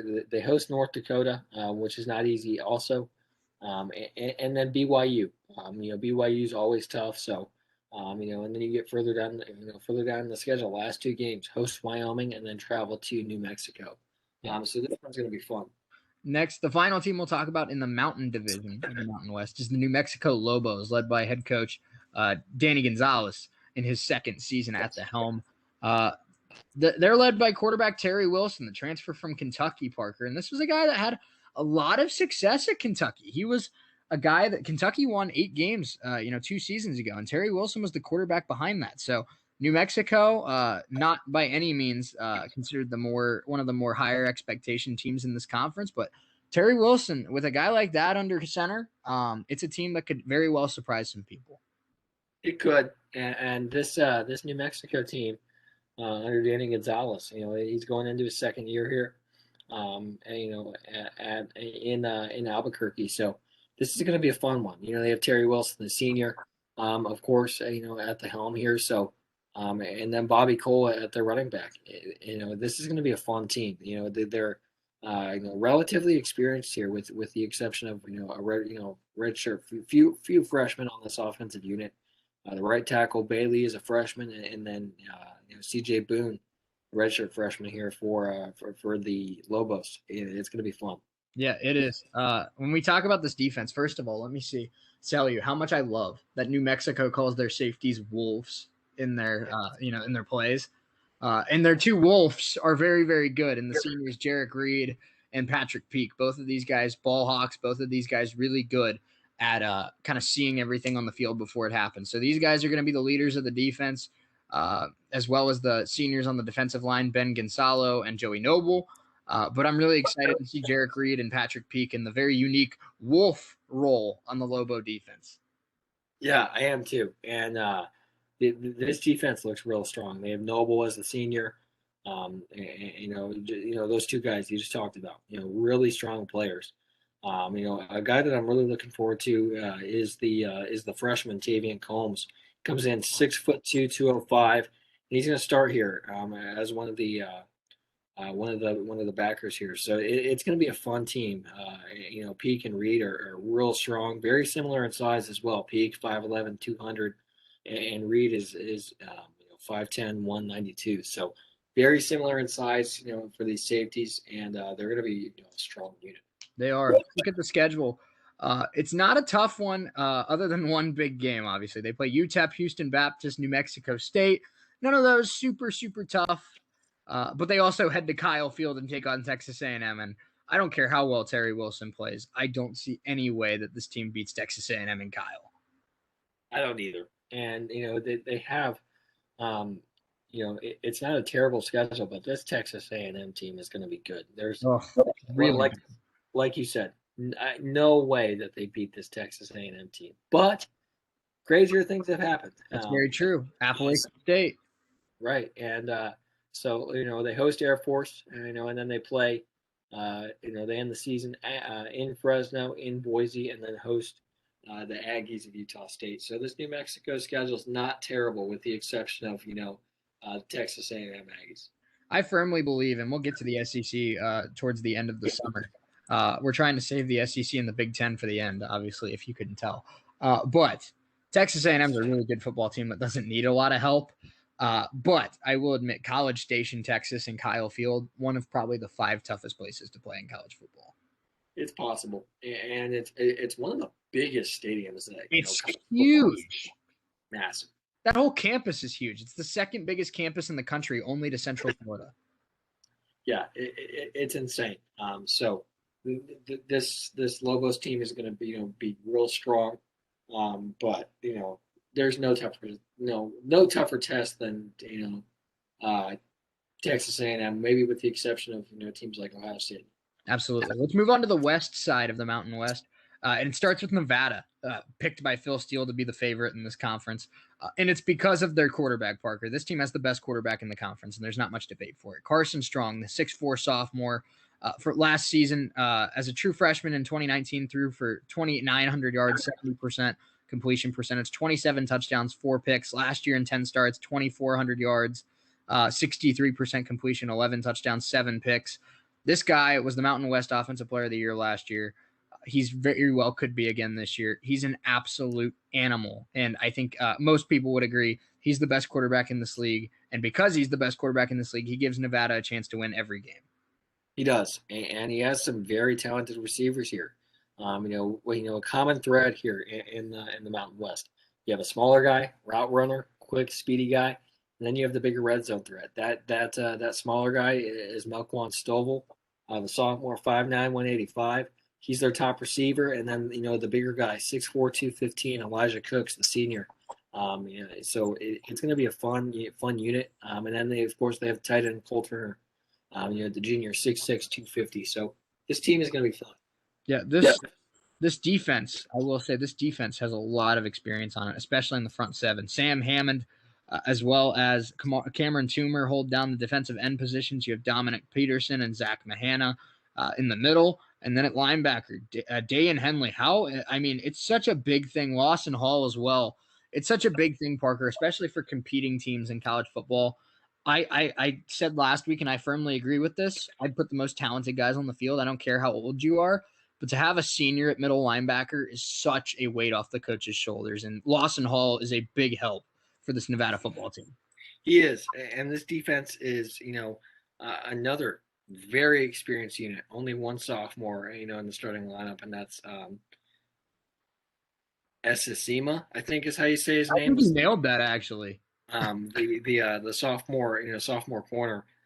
Everybody else is juniors or seniors, and one guy we forgot to talk about here on this offensive unit, possibly one of the best names in this conference, Toa Tawa, the running back, 5'9", 215, the junior here. So, even though he was hurt in 19, he's going to be strong here for Coach Norvell. Yeah, he's a bowling ball. He's only 5'9", but 215, and he does not go down very often on first contact. My big thing with Nevada, Parker, that I'm concerned about, they have a true freshman starting at left tackle this year, Jacob Gardner, 6'4", 300 pounds. He is preseason honorable mention for Mountain West as a true freshman. They have a lot of confidence in this guy. He was one of their top recruits. But I'm always a little concerned when you have a freshman protecting the blind side of one of the best quarterbacks in the conference. Carson Strong gets the time to throw. This team, the sky's the limit. I could see them winning this league. But if Gardner or anybody else on the O-line struggles, it could be a long year in Nevada. It could, and this is a team that prides themselves on their offense. And if Gardner's as good as they think he is, this is going to be a good team. It is. It is. Let's look at their schedule really quick. We have about 20 minutes of show left, so we're going to have to kind of fly through these last 5 teams. But they hit the road, take on Cal. They hit the road and take on K-State before their big showdown with Boise on October 2nd. I am going to be watching that game. Boise against Nevada on the blue field could very well be the 2 best teams in the conference, Parker, and I'm very, very excited to watch that game. They also end the year at Colorado State. They have to play Air Force at home. But 2 really tough tests right off the bat at Cal and at K-State. I think it's really going to prepare them well for that matchup against Boise. I think so too. Going to Cal is never easy, and then you got to go to Kansas State as well. And then the home games, are pretty. They're not too bad for the Wolfpack here. They got Idaho State week 2, New Mexico State on October 9th, Hawaii, and then they got 2 in a row against UNLV, San Jose State, and then they host Air Force, and then the year with Colorado State. So this is going to be a fun Wolfpack team. Let's get to one of my favorite teams in this conference, Parker, and that's the San Diego State Aztecs. Lucas Johnson, their quarterback, a senior. He had 1 start a season ago. He was the backup. He waited his turn. He's going to get a shot this year to be the guy. And he has a really, really talented running back to help him out in Greg Bell. 2nd team all-conference a season ago. The senior is going to have to step up, and I think he's up to the task. So I like the experience that this team has on offense. Only 1 sophomore starting, and that's the right guard. But senior at left tackle, senior at left guard, senior at quarterback, senior at running back, a couple juniors at wide receiver, but very experienced San Diego State offense, and I think they'll have a lot of success. Yeah, I think they will too. This is a strong offense for San Diego State and Brady Hoke. Lucas Johnson, the senior, Greg Bell, senior. They're 3 wide receivers, junior, sophomore, junior. And the guy I'm really looking at is this tight end, Daniel Bellinger, 6'6", 255. He's going to be a strong player for Brady Hoke and Lucas Johnson here. And he was an honorable mention in the Mountain West last season. So, he's already, kind of put his name on the map. So I'm excited to see what he does this year. Let's look at the defense really quick. Jonah Tavai, really strong defensive tackle, 6 foot, 305 pounds. He's going to get a big chance to hold down that unit this year. And a guy that I'm really excited for, Parker, is, a guy who they think is the best pass rusher in the Mountain West, the sophomore Cameron Thomas, 6'5", 265, as a true freshman last year, 50 tackles, 5.5 sacks, and was 1st team all-conference. Yeah, and Thomas is one of the more talented, defensive players in this conference, and it shows, for Brady Hoke. And one of my favorite mascots in all of the country, the Aztecs of San Diego State. They're going to be fun. They are. Let's look at their schedule really quick. They take on Arizona on the road in week 2 after starting the year with New Mexico State. A game I'm really excited about, and we talked about it last week on Friday, Parker. Utah comes to San Diego. That's going to be a great game. I don't think enough people are talking about how good of a game that's going to be. I know Utah's projected to be one of the favorites in the Pac-12, and Utah probably should be favored in this game. San Diego State can hold their own. I would not be surprised at all, especially because it's going to be on San Diego State's home turf. This one might be a lot closer than a lot of people think. Yeah, I think so too, and it's going to be fun. They open the year with New Mexico State, go to Arizona, and but this Utah game is going to be a lot of fun. It is. It's a San Jose State, Parker. This is a fun story. This team did not have a lot of expectations last year, and then they went 7-1, and now they have expectations. They're led by Nick Starkel, the 6'4" senior quarterback. He was 2nd team all-conference last year with 2,200 yards, 17 touchdowns. He's the guy that runs this offense. Him and Tyler Nevins, the senior running back.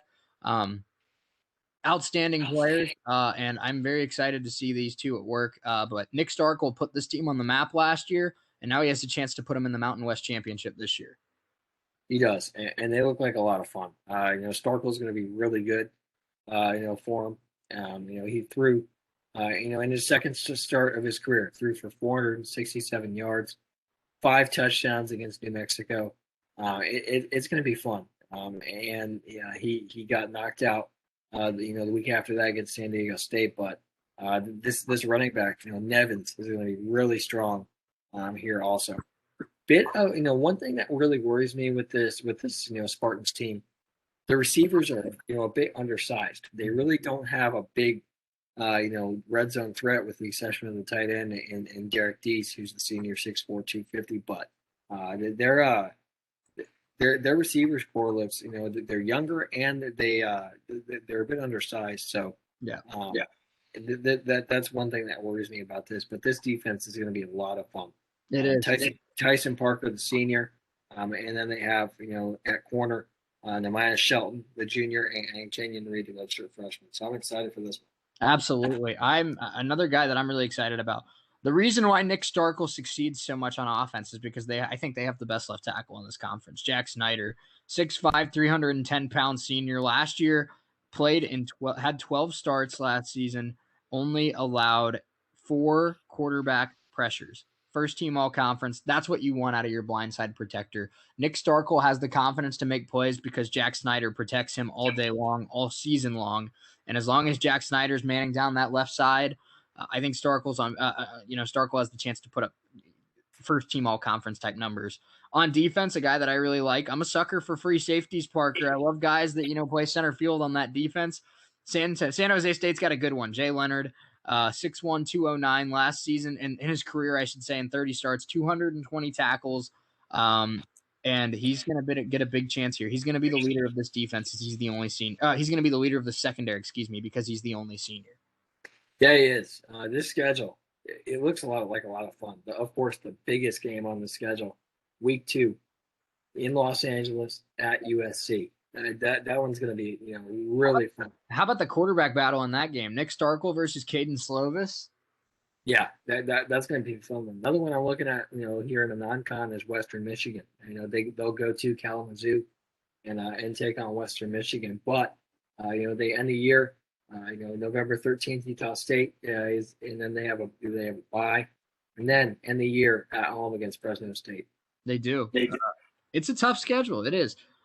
Something I will say, I think they other than Nevada, I think they got actually a lot of their tough conference games at home. San Diego State, as well as Wyoming, Utah State. I think a lot of these tough games they do get to play at home, and I think that could be a big benefit. But at USC, at Colorado State, at Nevada, still very, very tough. So this team, like I keep saying, they put themselves on the map last year, but now they have different expectations. They're not just the team that accidentally was good last season. They are now the team that is expected to compete with Nevada and San Diego State for a championship. And will they live up to the hype? Only time will tell. Yeah, and they look really strong, here. And I'm excited to see what they come out and do. One of the best names in college football, Parker, the Hawaii Rainbow Warriors. Let's do it. I love this team. They are led by Todd Graham in his second season. He coached obviously a bit at Arizona State. He's done a pretty nice job though. I love their quarterback, very young, sophomore, but Siobhan Cordero. I think he has a lot of talent. He is a great dual threat guy.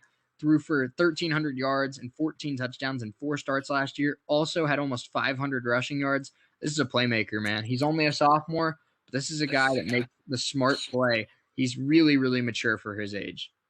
He is, and he looks like he's going to be really strong. A bit of a smaller guy, 6'1", 190, but this quarterback room for the Rainbow Warriors is going to be a lot of fun.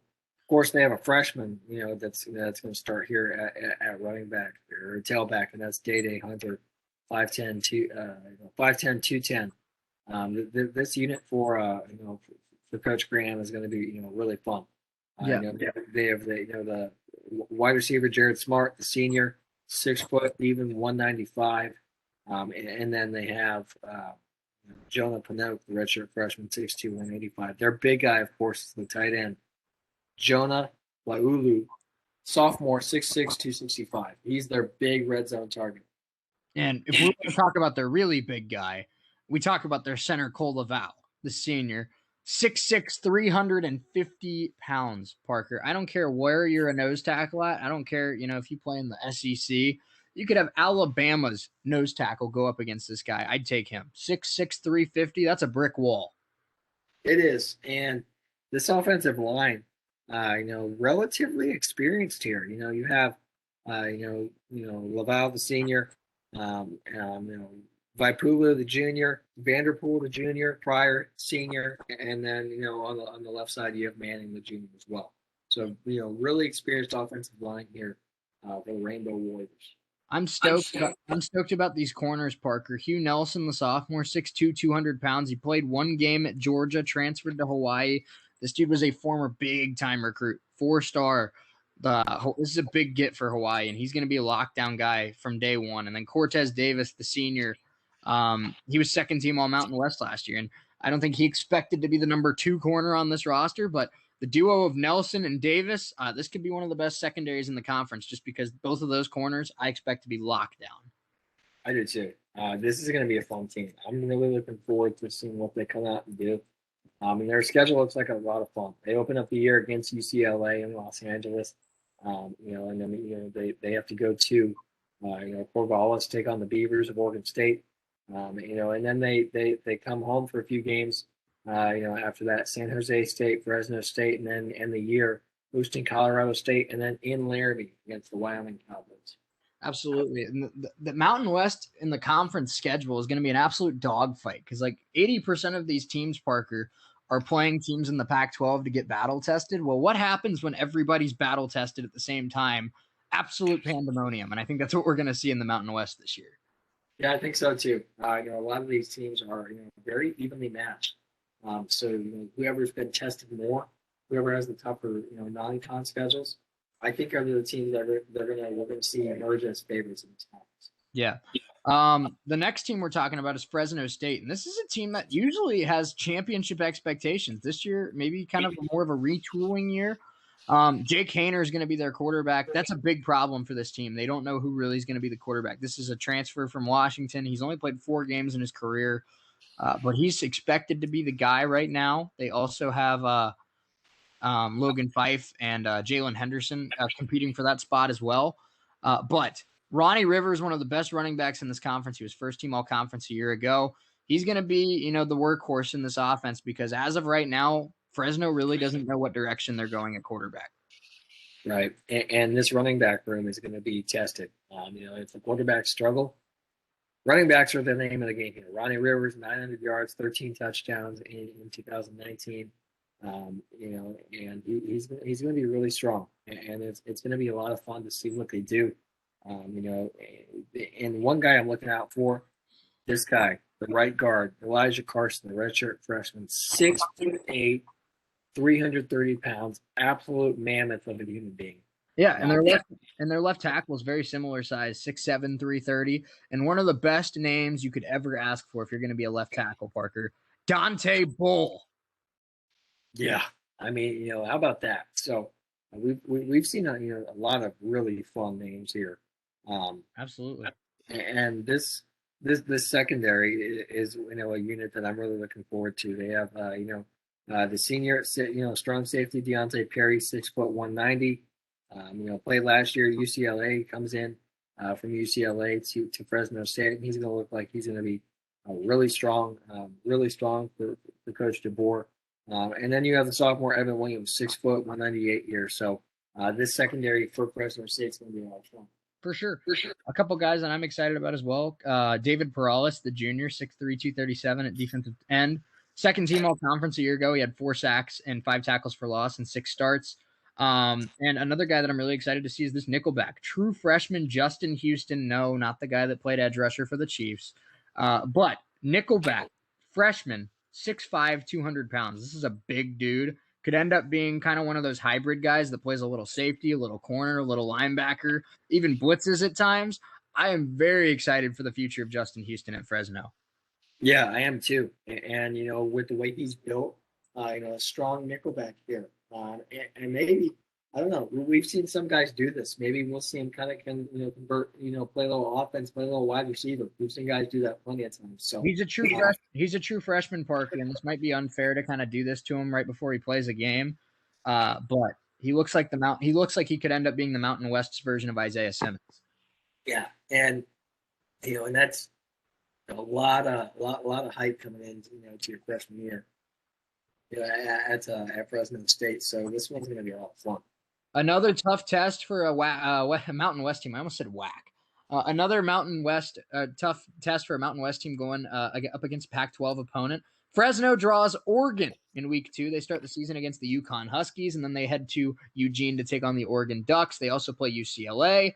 They also take on Hawaii on the road as well. A lot of tough road games on the schedule, Parker, and that might contribute a lot to why this team doesn't have quite the same level of expectations that they had in years past. Right, and it's going to be, this one, this is probably one of the tougher the tougher schedules in this conference. And they, start the year hosting UConn, go to Eugene and take on the Ducks, and then, 2 weeks later, have to go down to Los Angeles and take on, the Bruins of UCLA. This is one of the tougher non-cons that we've seen, so far tonight. So Yeah. I'm looking forward to this one. Yeah, me too. The final team we're going to talk about tonight, Parker, the UNLV Rebels. The University of Nevada, Las Vegas, of course. And that's they're led by a true freshman as well, 6'5", 225 pounds, Doug Brumfield. This kid has only thrown 150 yards in two games, excuse me. But they have a lot of confidence in this kid, even though he's a true freshman. They like this kid a lot. They think he's a good dual threat guy. He can make plays with his legs. He also has a strong arm, and he has the size to be a successful quarterback at 6'5". So I think the big reason why we see UNLV here at the basement of the Mountain West is because they have a lot of inexperience, a lot of true freshmen, including 2 wide receivers, Zyle Griffin and Kyle Williams. A lot of freshmen on this team. But, a year or two from now, this team could be, the next powerhouse in this league. Yeah, they could, and very young team, here with the exception of the running back Charles Williams, he's one of the better running backs in this conference. 2 years ago, almost 1,300 yards, 5.9 yards to carry, 11 touchdowns. So this is going to be one of the better running backs in the conference, surrounded by a very young, the UNLV Rebels offense. You have freshman wide receiver, freshman, 2 freshman wide receivers, freshman tight end, redshirt freshman at center, true freshman at right tackle. So lots of inexperience on this UNLV offense, but a little bit over the defensive side. We're seeing a little bit more experience here, especially up front. Malakuis, senior, UCK, senior, Murphy, senior, Wilborn, senior, and then you go further down. Lewis is a senior, and so you throw in, let's see, 1, 2, 3, true freshman here. With the Williams is a freshman, as well as the strong safety player is a freshman. So this is going to be a fun UNLV team. They struggled a bit last year under Marcus Arroyo. He's going into his second year. They were 0-6 last year, but I'm expecting to be a bit better than this season. Yeah, no doubt about it. All right, Parker. Well, let's do what we did with the Pac-12 and with the American, and that's pick. Kind of compare our thoughts with Phil Steele's. We'll start with the Mountain Conference. I think I'm in agreement with him that Boise State should be the favorites. I think I agree with that. Something that I'm going to, I think, change up a little bit, Parker. I am a big fan of this Utah State team. They have a lot of returning starters, and I think that it's a team that could really make a lot of noise. Really talented receivers, a really talented defense, linebacker core, strong special teams play as well. I'm still going to put Wyoming in second, but I'm going to put Utah State in third, Air Force 4, Colorado State 5, and New Mexico 6. I like it. I'm taking Boise State 1 here. They look real strong, and I don't think there's a lot of debate there. I love the Falcons, man. I really do. I want to put them at 2. I have high expectations for this Air Force team. Okay. Wyoming will be 3, Utah State 4, Colorado State 5, New Mexico State. And in the West, this is a tough one for me too. I'm going to go with Nevada number 1. I think Carson Strong gets the job done, especially with Jack Sawyer protecting him at left tackle. I think that duo gets the job done. Excuse me, Jack Sawyer's with San Jose State. I'm going to put San Jose State in second, though. I love Nick Starkel. Really talented kid. And he has Jack Snyder protecting him. So I love that. I'm going to put San Jose State second, Hawaii in third. I like what Todd Graham is doing, and I like the big play threat that they get out of some of those players on that offense. San Diego State has a little bit of a drop back this year. I don't know if I believe in their options at quarterback. I like Greg Bell, but I don't know if I believe in their options at quarterback, and I think that makes them too one-dimensional for me. So I have San Diego State 4, Fresno 5, and UNLV 6. I think UNLV is still a year or two away. Yeah, I think Nevada wins their division. I do. I like San Jose State. I do. I'm going to put them at 2. Hawaii will be 3 for me. Man, tough, isn't it? It's real tough. San Diego State's going to be 4. Man, these last 2, I'm torn. Fresno State's schedule really worries me. They have 2 real tough games. That could throw off their momentum. I'm still going to put them at 5 and UNLV 6. Okay. All right. Well, that puts us almost exactly on the dot here. 3 o'clock. It's 3:02 right now. So that worked out. That worked out well. We will open up the show tomorrow, talking those NFL running backs. I'm excited for that. But a lot to get into, of course. NBA Finals Game 4 coming up later tonight. We'll break that down tomorrow as well. And I'm hoping we find a little bit of time to do our ice cream tier list tomorrow. We're going to get some help with some friends on the show. Hopefully we can knock that out tomorrow. But I'm very excited for that. It's funny that we host a sports show, and I'm excited about an ice cream tier list, but that's what this show is all about. I think it's more exciting to have our station friends join us than the actual segment. That's fair. That's very fair. All right. Well, I had a blast today. That was fun. The Mountain West. I'm really excited to watch the Mountain West this season. I was excited about the American last week, but I'm really excited for the Mountain West. I think in the American, there's 3 really, really good teams that are better than the conference that they play in, and that's what makes it fun. In the Mountain West, it's almost the exact opposite. There's like 8 or 9 teams in this league that I could see being really, really good. Yeah, and on the flip side of that, we don't know. They could be really bad, and we don't know. So I think, like we both said, Nevada, Boise State, the 2 top teams in this conference. After that, nobody knows. Absolutely. Nobody knows. Parker, any closing thoughts before we call it a day in, another day of Keep It Real? I know we said this, and we've said this many, many, many, many times on the show. Shohei Ohtani is really good. He's really good. Really, really good. Yep. No doubt there. All right. Well, I hope to see some of you at orientation tomorrow. We are doing another orientation event. We just got a brand new tablecloth, so come see it. Come get a free pen. Come get a free T-shirt, and come hang out with us. I've been really happy this summer with the new members we've gotten to the station, whether it's music DJs, whether it's potential talk show hosts. We've even gotten a couple of people interested in engineering. Just at our last orientation event last week, we found a couple of people that are interested in joining our broadcast team. That's really, really exciting. So keep it up, Raider Nation. We really appreciate your support, and I can't wait to see you tomorrow in the atrium.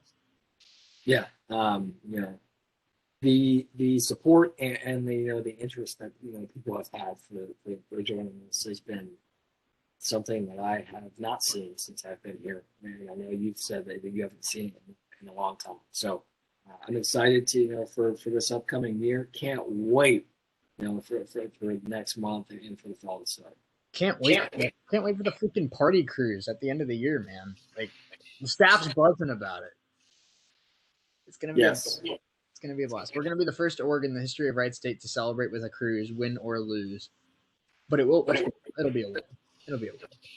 Yeah, we'll just go with the win and let everybody just expect it because it's going to happen. Exactly. We're just preparing every other org for the inevitable. Right. Like WWSU is the story that movie scripts are based on. You know, the kid that nobody counted. You know, that everyone counted out. The veteran starter that everyone said was done. We're the Wade Miley of Wright State organizations. Like everyone said we were done. Everyone said that we were washed. We can't compete with these young bucks.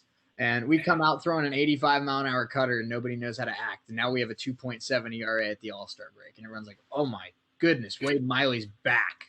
And that's exactly what Wright State's doing right now. Like, whoa, WWSU is back. I think this is the perfect spot to end the Wednesday with Shea comparing WWSU to Wade Miley. So happy Wednesday, folks. Yeah, happy Wednesday, everybody. I couldn't agree more. I think that's the perfect way to end it. So for Parker, Testa, and Noblesville, I am Shohei Neal saying so long. We appreciate you hanging out with us. We will see you tomorrow. Keep it real, and we'll see you tomorrow 1 to 3 right here on WWSU 106.9 FM.